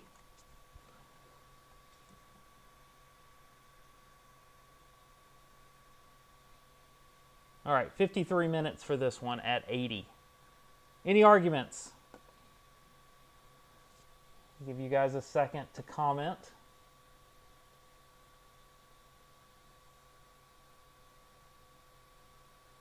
.3 millimeter.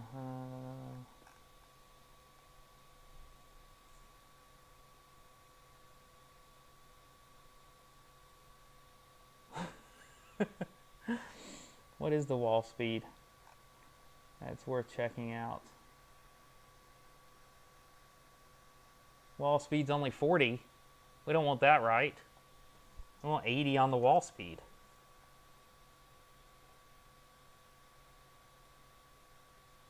Oh, you know what we're going to run into is minimum time per layer.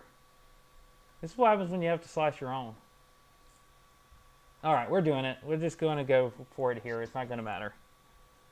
Yeah, minimum layer time is going to be our problem. But this one has good cooling, right?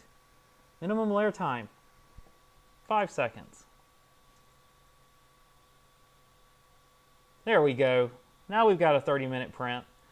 Keep in mind, we're pushing it, and we're going to see how well it does. This is not indicative of a print I would normally do, but we're not doing 250. It would crap out all over the place on that one. All right, we're ready to go. Switching back to the wide shot as I get this done. And then put this in here.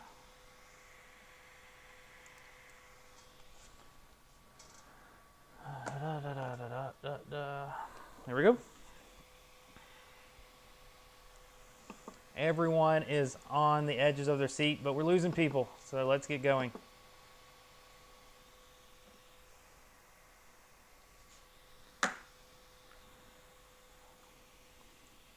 I may need to bump up the temp on this one too. So I didn't do that in the slicer.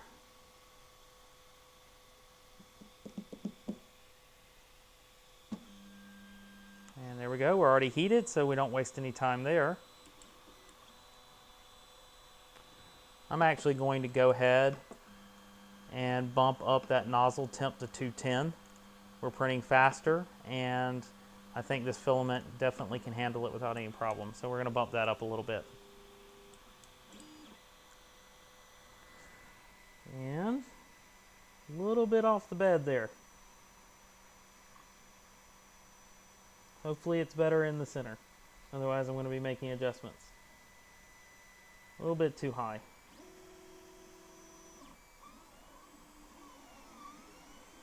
Yeah, still a little bit too high.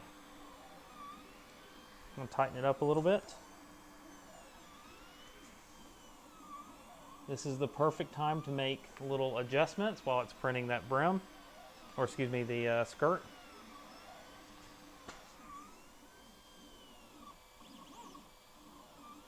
All right, this is definitely good. Okay, someone asked what I'm using. This is 3D Fuel Workaday PLA Autumn Orange, which was a special edition color 2 years ago for 2019.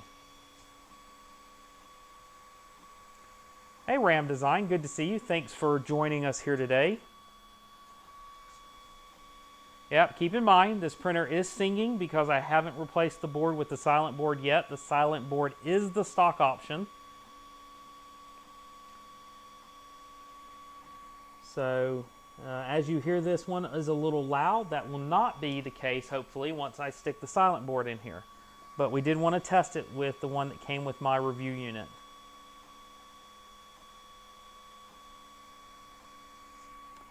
That is going down gorgeous. I wish you could actually see that first layer because it actually is beautiful. Let me see. I don't want to make you ill. Let me switch. Let me go out a little bit. And I'm going to fix that shot. It's definitely printing fast.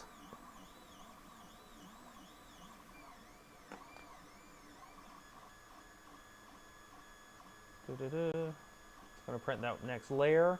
I'm going to get closer for you.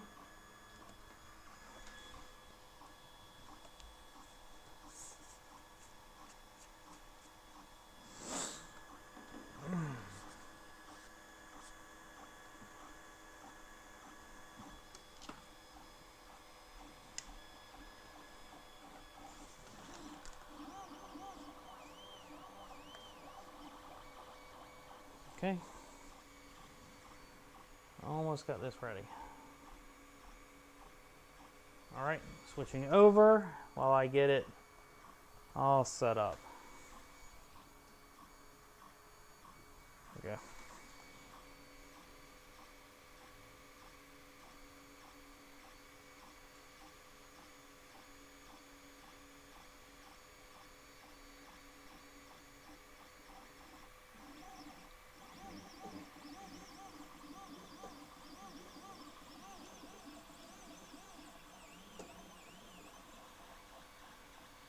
I think we might be getting skipping on our stepper. Yeah, the stepper has just crapped out. That's going to raise the temperature on here because we're going kind of fast. Because the stepper is skipping, which is one thing I was worried about by going so fast.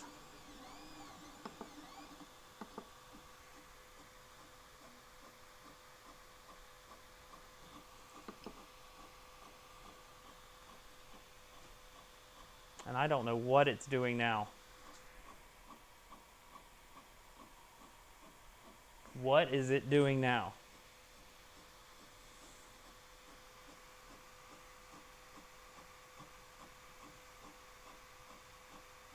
It's not overheating. It's just crawling.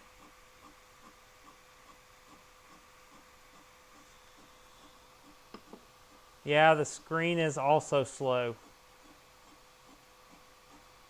Is this a known issue, Brian? Because it has lost it. It's a firmware bug.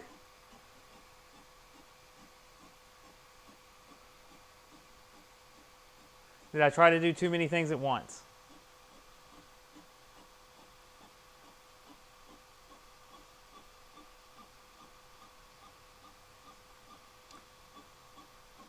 So it has just crapped out because I was trying to do too many things at once.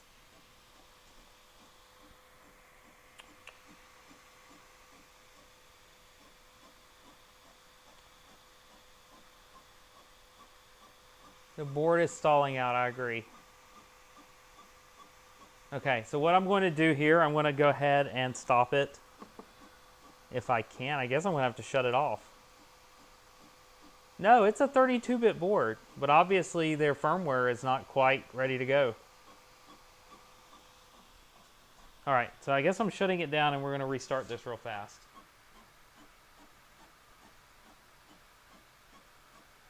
That's what I get for asking it to go fast.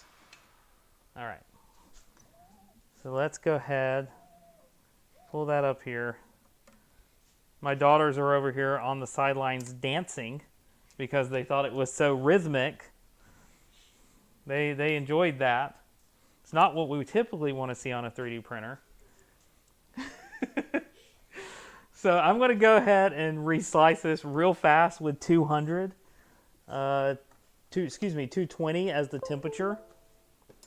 Since we saw that that was not going to work at that temperature, which will hopefully allow me to not touch it while it's printing.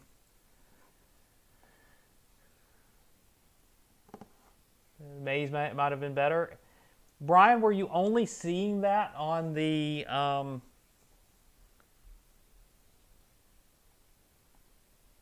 were you only seeing that in base mode, or was that any mode? Okay. Got it going again. Daughters, did you need something, or are you guys just hanging out in the wings? All right, they're just hanging out in the room. Let's go and cut this back on and try again.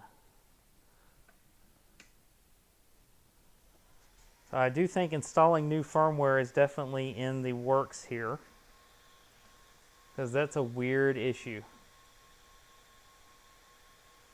Benchy. All right, let's try this again before it cools down too much. All right, started it again.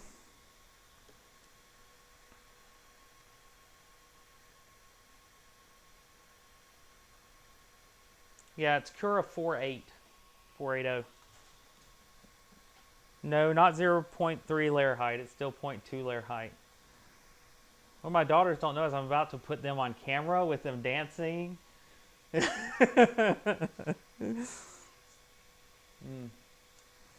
going to zoom out with this camera.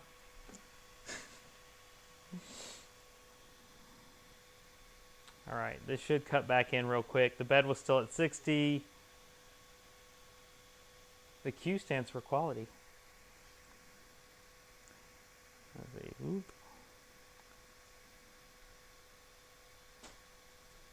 Oh, I was loving that first layer. Oh, my daughters are going to get in this now if they just walk past the camera.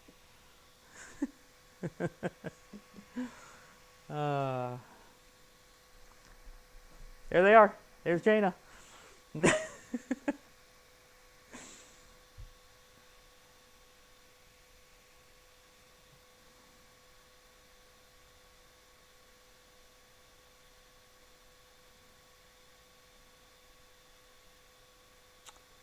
We're gonna gotta fill up the time here. Let's see. So this is going to start printing in just a minute. Let's see how we're doing on the subscribers. I haven't heard any ringing of subscribers here.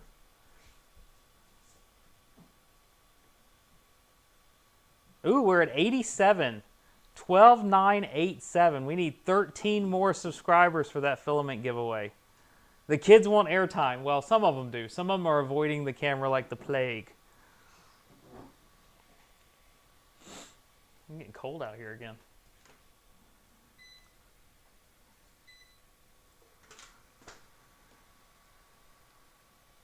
All right.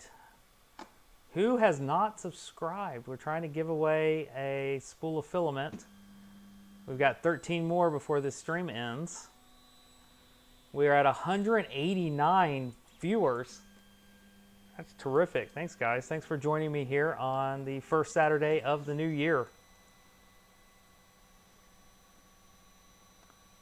And here comes the print.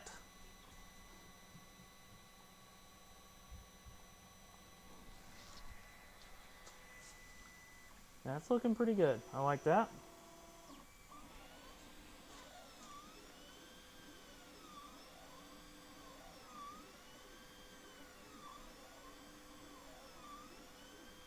There we go.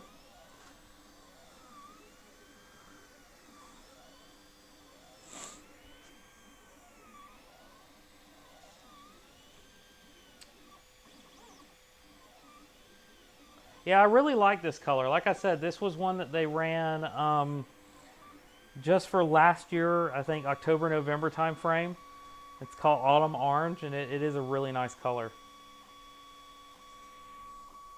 So maybe it'll make it further this time. Again, that first layer is just looking so good. But beyond the third layer, I can't promise anything.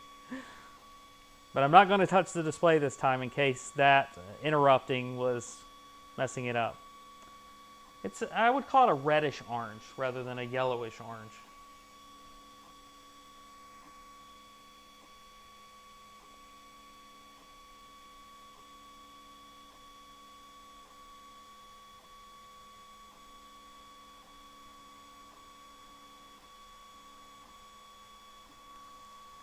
That's probably just the camera.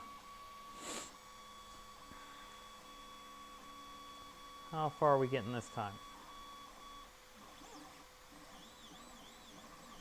It prints really well otherwise. I mean, that's printing fast, and now that I've raised the temperature to 220, At least at this moment, I'm not getting any skipping of the extruder at all. I'll let you know if it starts doing it again, but so far it's looking good.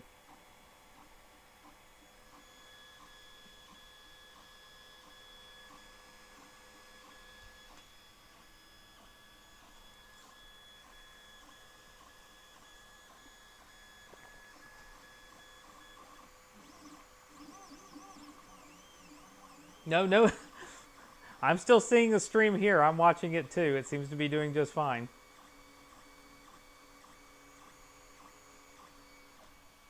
I will double check. No, I'm not losing any frames really. Hello, Lindsay from Australia. Thanks for joining us. What time is it in Australia? Should be like 5 o'clock in the morning or something.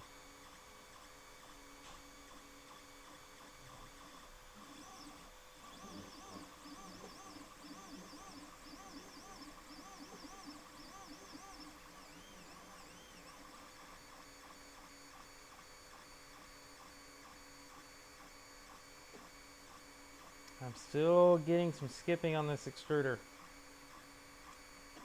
I might have to slow it down because it's just not keeping up.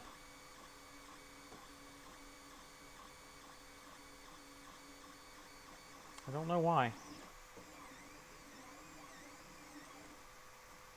And there it goes again.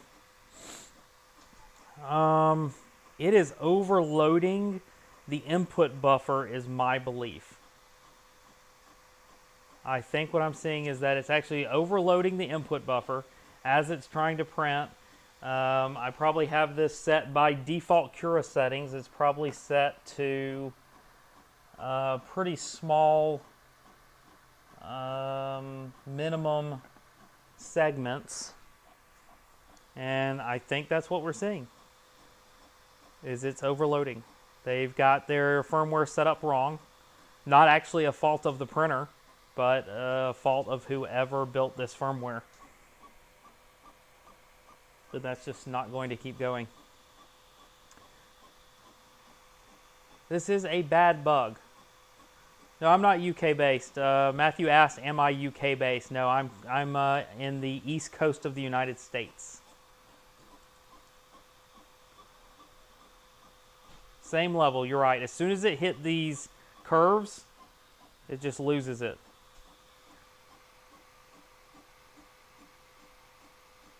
Well, they have not configured something correctly on this one. So what I'm going to have to do, let me go ahead and stop it one more time. I think I might have a fix for it. And we're going to try one more thing before we give up for this stream. So let me go ahead. I'm going to cut it here because it's not going to catch up. Okay. Let me grab my SD card. Let's switch over to the display. And I'm going to do something that should help it from choking on those files.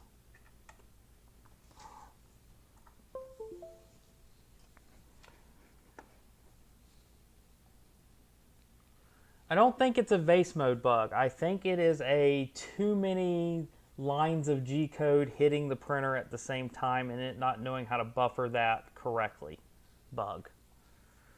I'm going to have to think of the setting here real quick. It is going to be, what is it? I think it's segment.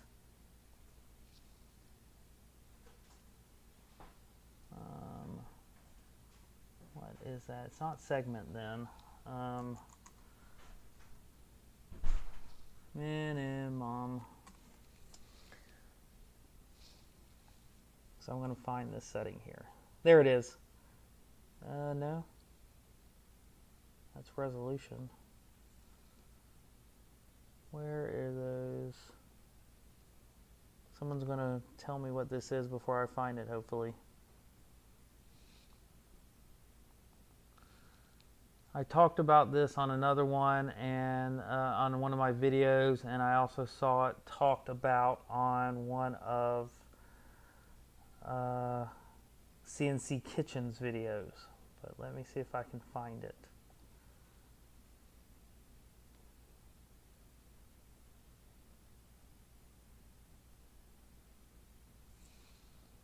Does anyone know what that's called?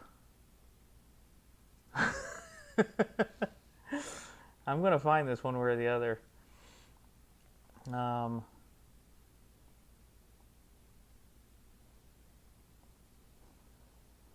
see, what is it called?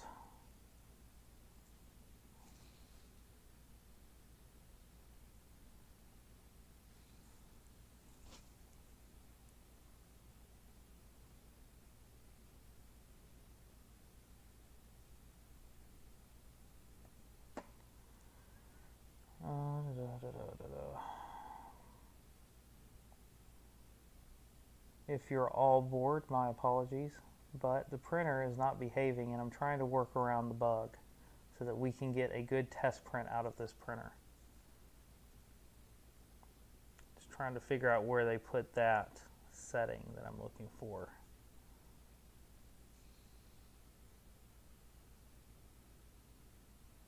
If someone says it in the chat, please be sure to yell it at me. Otherwise, I'm going to find it. I don't think it's under experimental. It shouldn't be under special modes.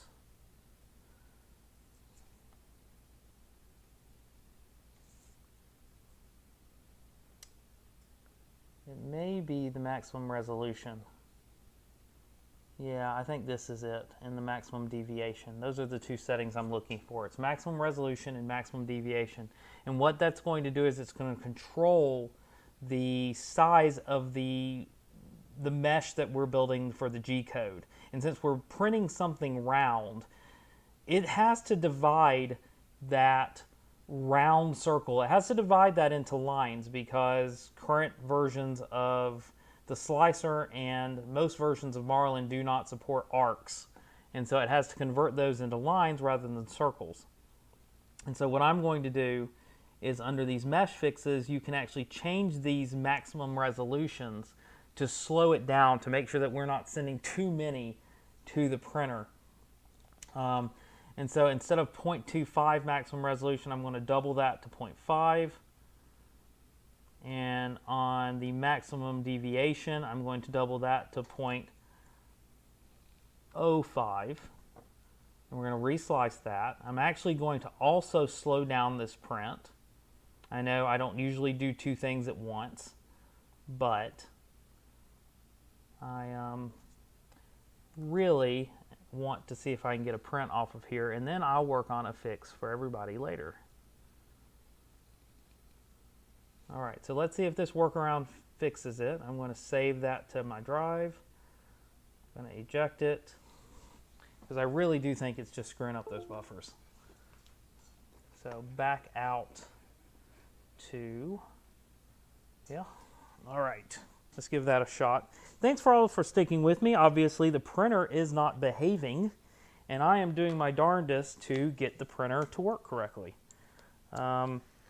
Because I would much rather have a stream where we diagnose the bug and actually work around it than to end up with a stream where we just throw our hands up in the air and go, oh, it's a printer problem. It does have outage recovery because it's asking me if I want to resume. I obviously do not want to resume. And then I am going to print from TF, and I'm going to print that vase again. And we're going to see if we can fix this issue. Let's see how we're doing on the subscriber count while this is heating up. Because I'm not going to see what we're doing. 93, 7 more subscribers. 7 more subscribers for that free roll of filament. Because I will be super happy to be over this milestone right here at the beginning of the year. That'll be super cool of you guys for supporting me and helping me out. Try using an arc welder Cura plugin that uses G2, G3 commands. Yes, I really do want to add G2 and G3. If people aren't familiar with that, that adds that arc support to Cura, and you will still need to add that to your firmware, because if your firmware doesn't support G2 and G3 commands, it doesn't matter if you're producing them anyway. But yeah, I've been actually enabling it in the last version of firmware I released for the Ender-3 Plus. It now has ARC support in my firmware because I wanted to play with that. And it doesn't take, I mean, if you've got the space for it, it doesn't hurt to have it in there.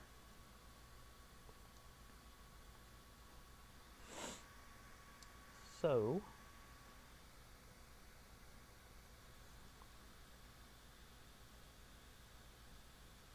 yeah, I mean, Gerald, you could be right. It could be writing all those segments to the SD card and messing it up. That's very possible. Hey, Lucas. Good to see you.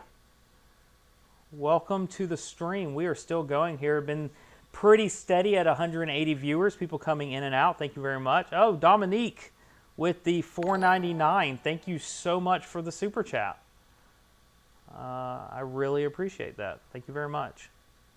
I'm going a little bit long here, but since my kids just came out here to check on me, I'll assume that nothing is on fire, and I will go a little bit longer to see if this corrects the issue.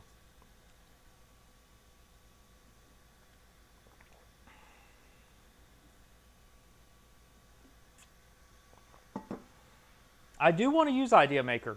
So we got someone in the chat talking about Idea Maker, that they switched from Cura to Idea Maker, and I would like to switch over too. I did download it. I just haven't tested it. You know, I think it's pretty common to get in a workflow and to be scared of changing your workflow, not knowing how it will be affected by switching slicers. And if you saw Chuck Hellebach's video on 4.8 Cura, he pretty much proclaimed it as one of the best he's used so far. So Cura is currently in my workflow, and it works really well, particularly with Octoprint plugin, where you can just send it straight to the printer. I don't think it's an SD card problem. Brian Vines, who is in the chat, was also seeing the same problems with his printer, so it doesn't seem to be an SD card problem unless they're having problems with all their SD cards, and I don't have one sitting here with me. Switching back to the close-up camera. Let's see what it does.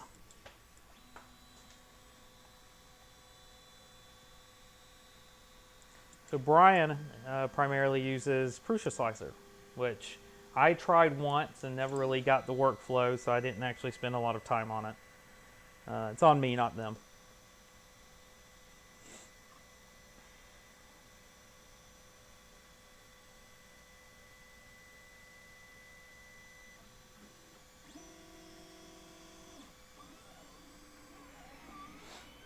Well, it's holding its level really well on this printer, which is nice. It's got these nice orange springs underneath the bottom, so it seems to be doing well in that. The level is very good on this. The first layer should look good.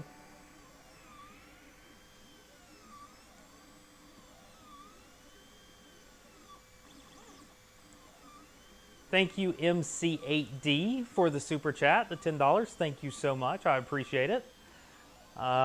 I'll assume that people like me staying on a little bit longer to work on this, since getting a few super chats for it. I appreciate that. I'll take it as overtime pay. But hey, you guys know I don't mind doing this at all. I enjoy the hangout. Uh-oh. Sir Will is saying it's saying 13K now. So let's see if that's a rounding error. Let's find out.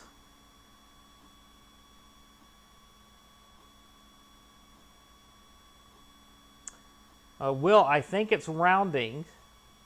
I'll have to see if I accept a rounding to mean 13K, because I'm still showing that I need 7 more subscribers on the official channel analytics. Is 7 more. So if you have not subscribed yet, I'm still showing 7 more, and that it's rounding on me.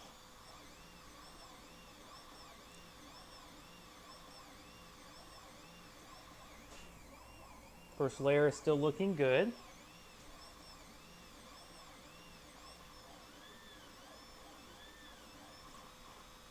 I haven't seen, you know what? I don't know if Loyal Moses has stopped by one of my streams before. So I would love it if Mr. Moses would stop by. He is a terrific supporter of the 3D printing community. Does a lot for Mr. Joel, the 3D printing nerd. So I'd love for him to stop by. Always a good guy to have. You know what? He could be out working on the ranch today. It's a Saturday. Maybe he could be riding horses. I don't know. Maybe I'm just always streaming at a time he's not available. One more layer or 2 layers? Yep. We are at 0.6 now.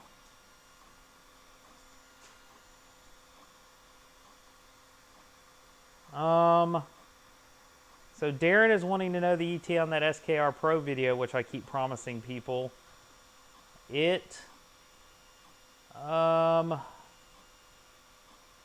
I still think you're a few weeks away, Darren.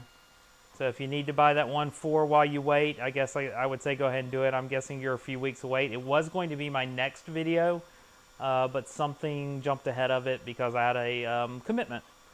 I don't have a commitment on that Pro because I bought it myself, and I have commitments to other manufacturers, and I have to take those seriously.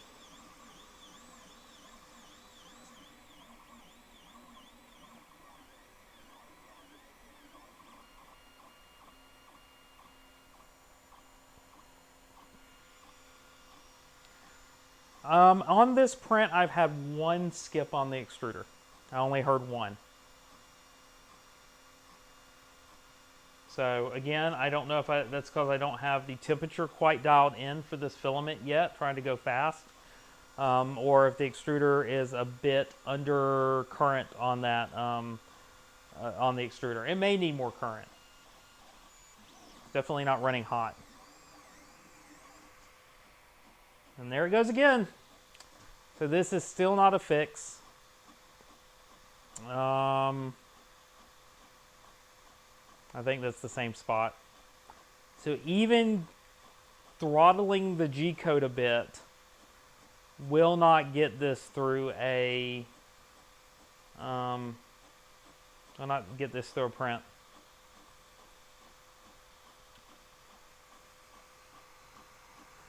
Crash and burn.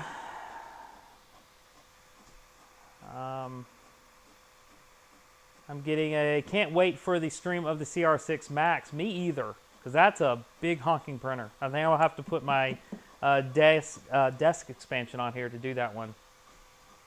Load a different file. I'm about out of time here. I'm going way longer than I had meant to go.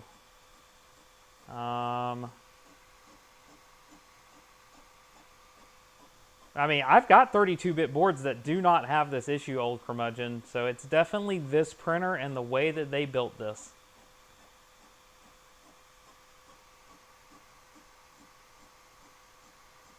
So, let's just print a cube, because it's going to have much smaller sections. Brian's going to have to get going. He wanted to see if I was going to have these problems, and he has his answers so far. I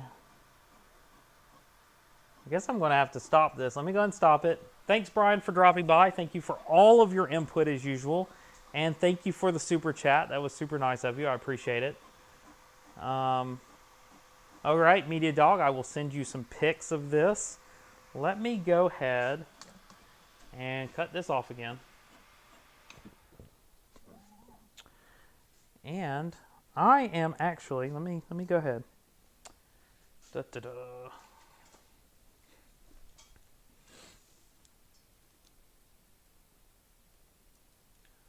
Strain gauge system on hindsight is just a curse. Hurts. All right, there's a lot going on in the chats.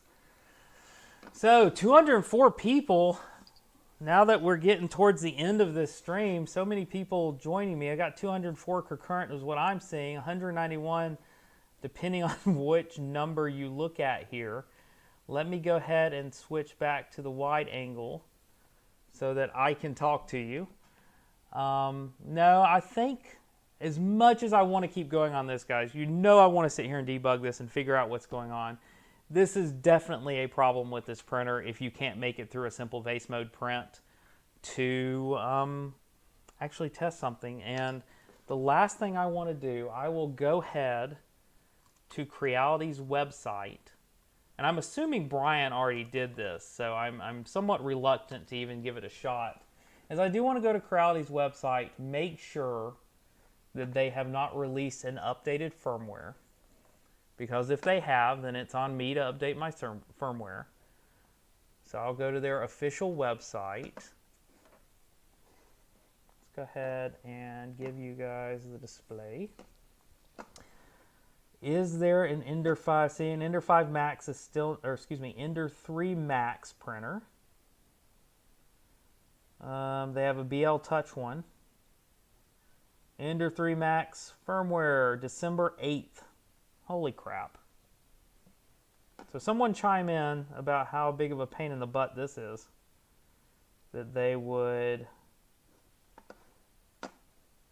release that afterwards. I don't even know if I have anything that can open a RAR on this printer. But there it is, Ender-3 Max. As something labeled 1017. Let me see. I don't want to show you everything that's going on my screen.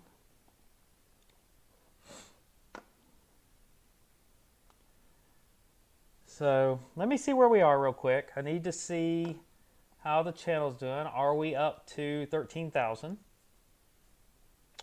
We hit 13,000, folks. That is 13,000 subscribers. 13,004 officially. So you guys did it. You thoroughly joined and made me hit 13,000 here for the beginning of the year. And I can't thank you guys enough. That's awesome. So, so I did, Matthew, that was actually what I changed. I changed the maximum deviation and I changed the max resolution to exactly what you said. I didn't change the travel resolution because that didn't matter. Thank you, everyone. Thank you for all the congratulations. Congratulations to 3D Printing and Painting, who is almost up to 2,000. Go check out his channel. Let me set you guys up. So I need to give away a spool of filament here. So if you are in the chat, I am going to spend 1 second to give you guys a form to set up. I'm going to set up a form for you real quick to enter. And anyone that has a Google account, which you are if you're chatting with me right now, will be able to enter. Let me make a copy of this one. Contact information. Let's see, we're going to call this the 13K contest.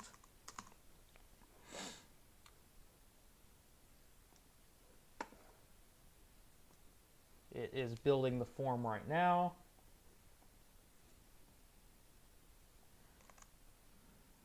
It's going to ask for your name. It's going to ask for your email address, your YouTube name, so I can make sure you're still here. I'm trying to see. Oh, what was that? Thank you very much for the donation through the Super Chat, Media Dog. I appreciate it very much. I am willing to ship this internationally if it doesn't cost me more than the spool of filament does to actually ship it to you. So I'm open for international shipping with the caveat that if it costs more than the spool of filament, I won't be able to send it to you. So I'll go ahead and pick a winner.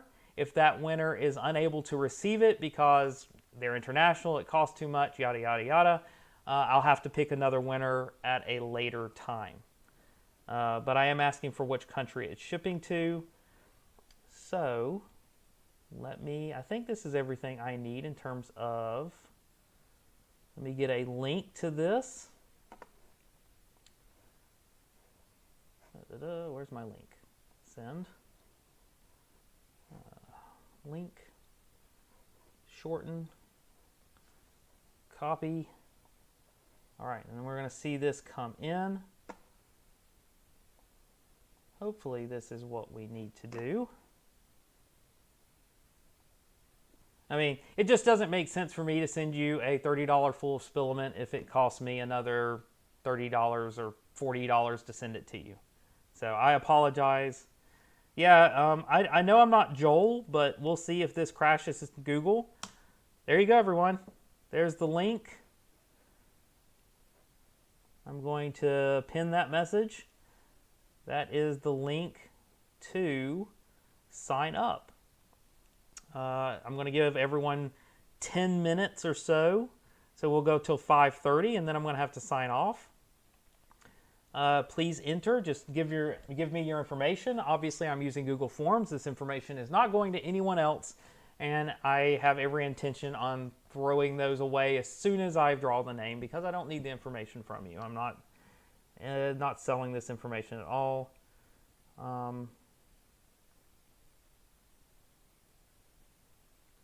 Oh, did I mess it up? Okay, sorry.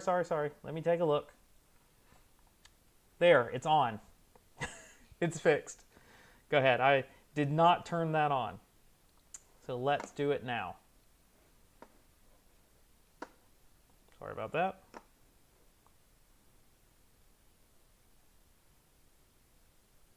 It says won't load. Not accepting. I turned it on. Can you refresh? Give it a shot.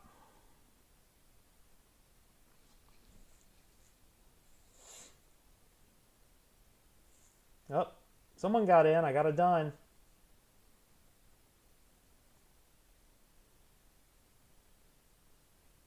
It's working now. Can I see them coming in? Yes, 24. So how many people do we got? 31. Everyone's are coming in. Hopefully we don't mess it up. Everything should be fine. 13K giveaway contest. And we are going till 5:30. At 5:30. Hold on, I can't pin it when it keeps doing that. There we go.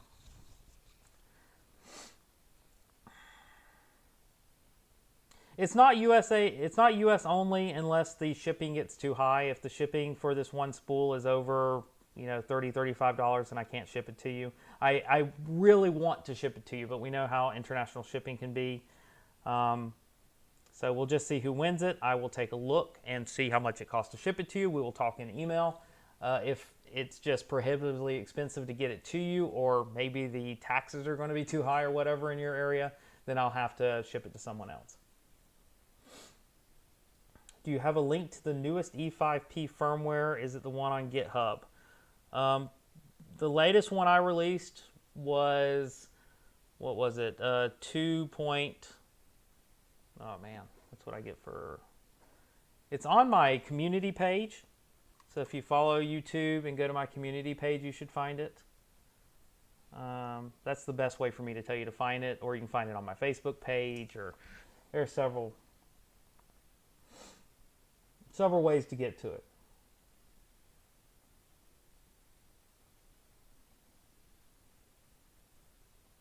Let's see, how did we do on numbers? What did I get to?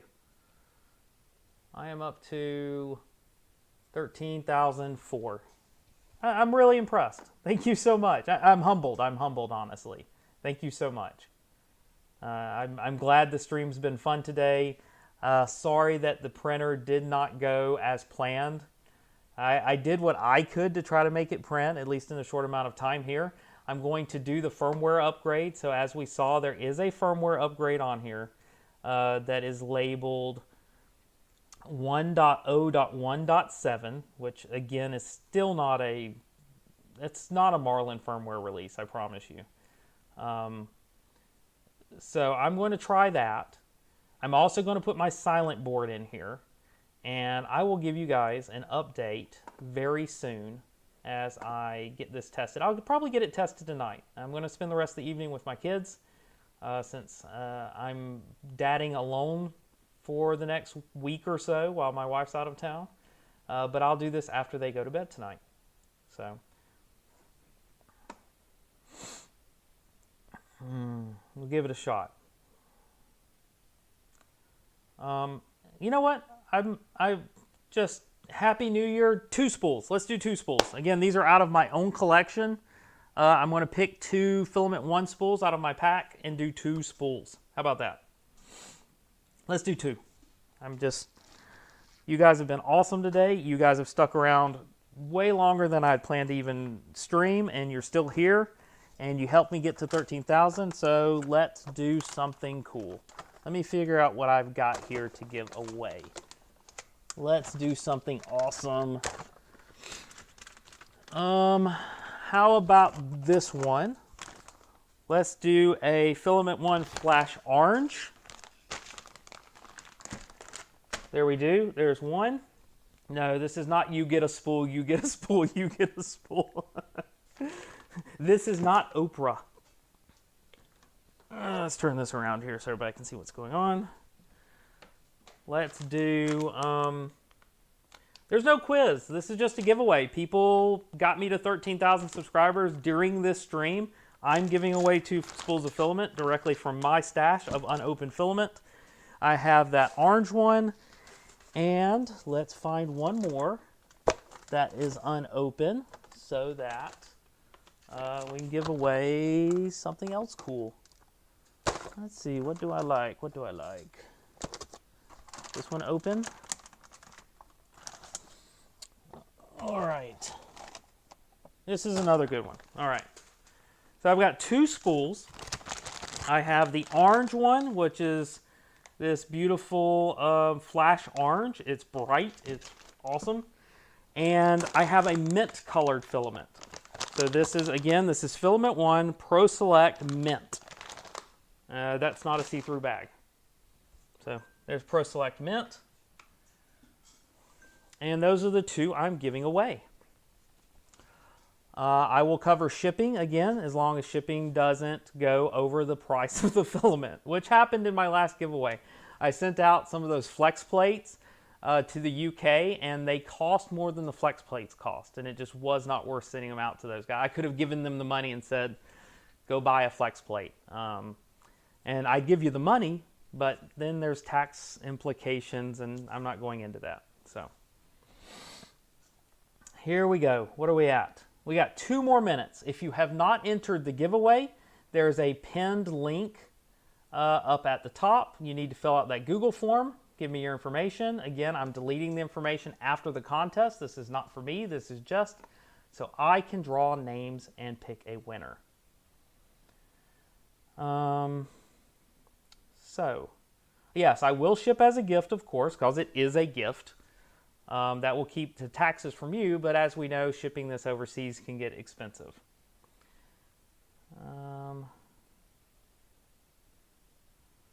All right, so Scott says we can fix the issue. Scott, of course, Marlin developer extraordinaire. So thanks, Scott, for joining us. Scott says if I put M413S0 at the start of the G code, turn off that power loss recovery, it will fix it. So I am going to go ahead and do that in my Cura. Again, I can't stay any long today to continue to do this. Otherwise, I would be happy to. But I'm going to add that to my G code, and I'm going to run Scott's test. Let me go ahead and do that. That's what I'm doing right now. I'm going into Manage Printers. I'm going to Machine Settings on this Max, and I'm going to put it in my Start G code.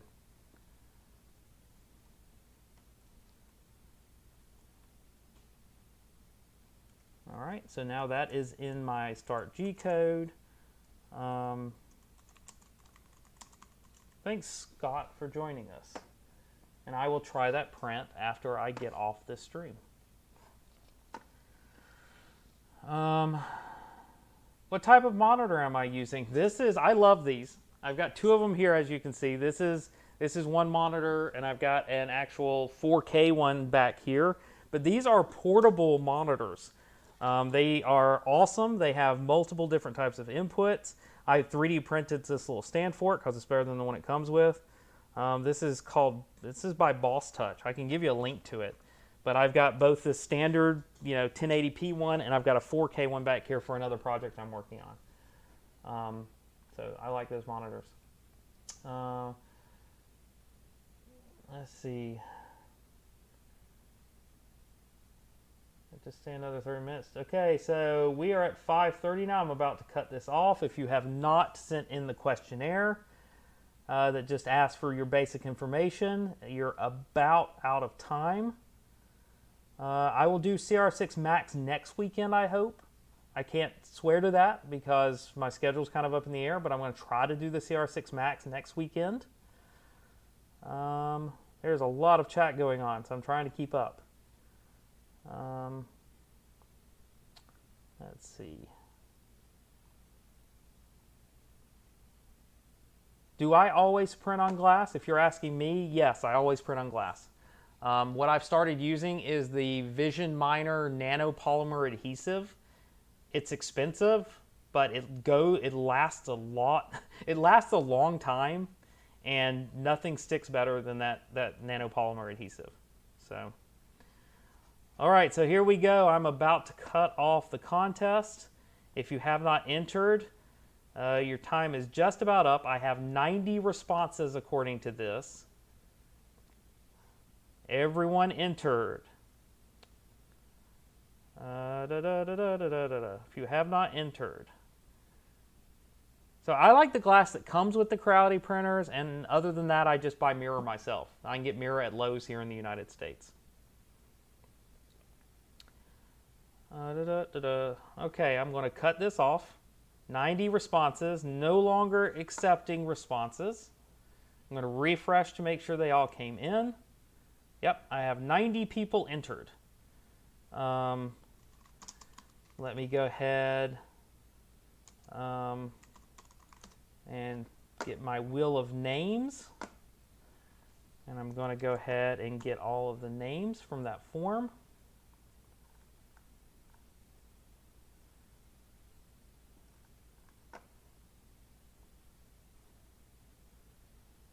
Creating a spreadsheet. I'm going to pick your YouTube name, and if you are the winner, you just need to chime in so that I know you stuck around to find out who won, because you do have to be present to win. I know that's crazy. And I'm going to show you the screen here in a minute. All right, so let me go ahead, switch it over to the screen so that we can give away this filament. Oh, I accidentally spun too early. I'm not going to show you who won that one because that one doesn't count. No, not that one. Okay. I'm going to hit shuffle. All right, so let's switch over to display one. Everyone sees it and everyone still hears me. Let me make sure the chat is still going.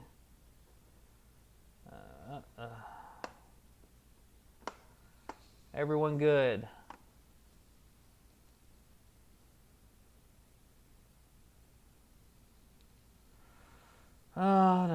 Okay, everyone talking about glass beds, but let's do this drawing. Everyone can see my video.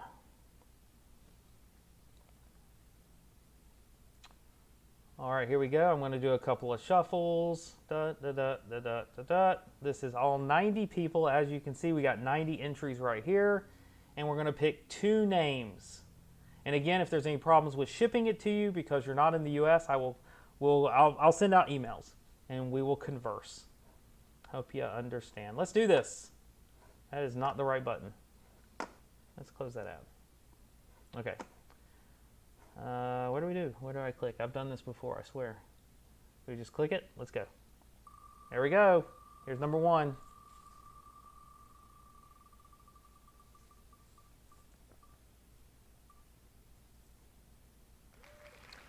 We have Pierre. Is Pierre in the chat?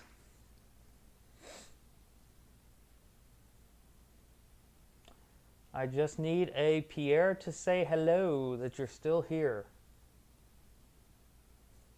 At Pierre. Do like Joel and see if...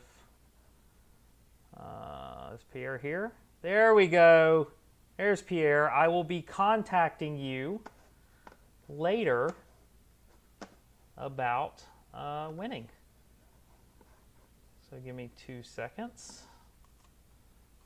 Boom. Notepad. Trusty notepad. Let me pull that over here. So congratulations. And thank you for being a subscriber to the channel. Hopefully you are, I guess. There is no subscription mandatory to the channel. So congratulations. Which color do you want, Pierre? You being the first winner gets to pick your color. Tell me what color you want. Do you want the orange or the mint? And then we will draw the second winner. What do we got? Orange for Pierre. I have noted it in my document, and that will be yours. Where are you located, Pierre? I could check the spreadsheet, but feel free to take your moment and tell us where you're from. Okay, and we're going to remove Pierre from the list because Pierre can't go twice.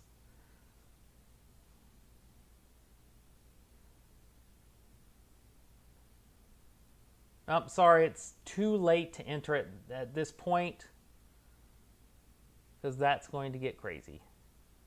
Canada. I probably can ship to Canada, so congratulations. Let's go for number 2.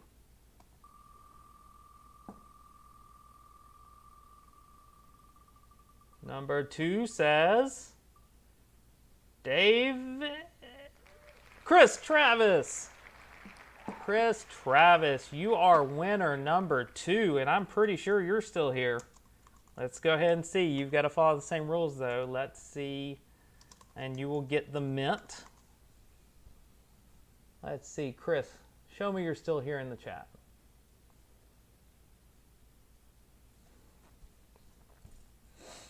I see a lot of people adding Chris Travis. There we go. Yeah, he's here.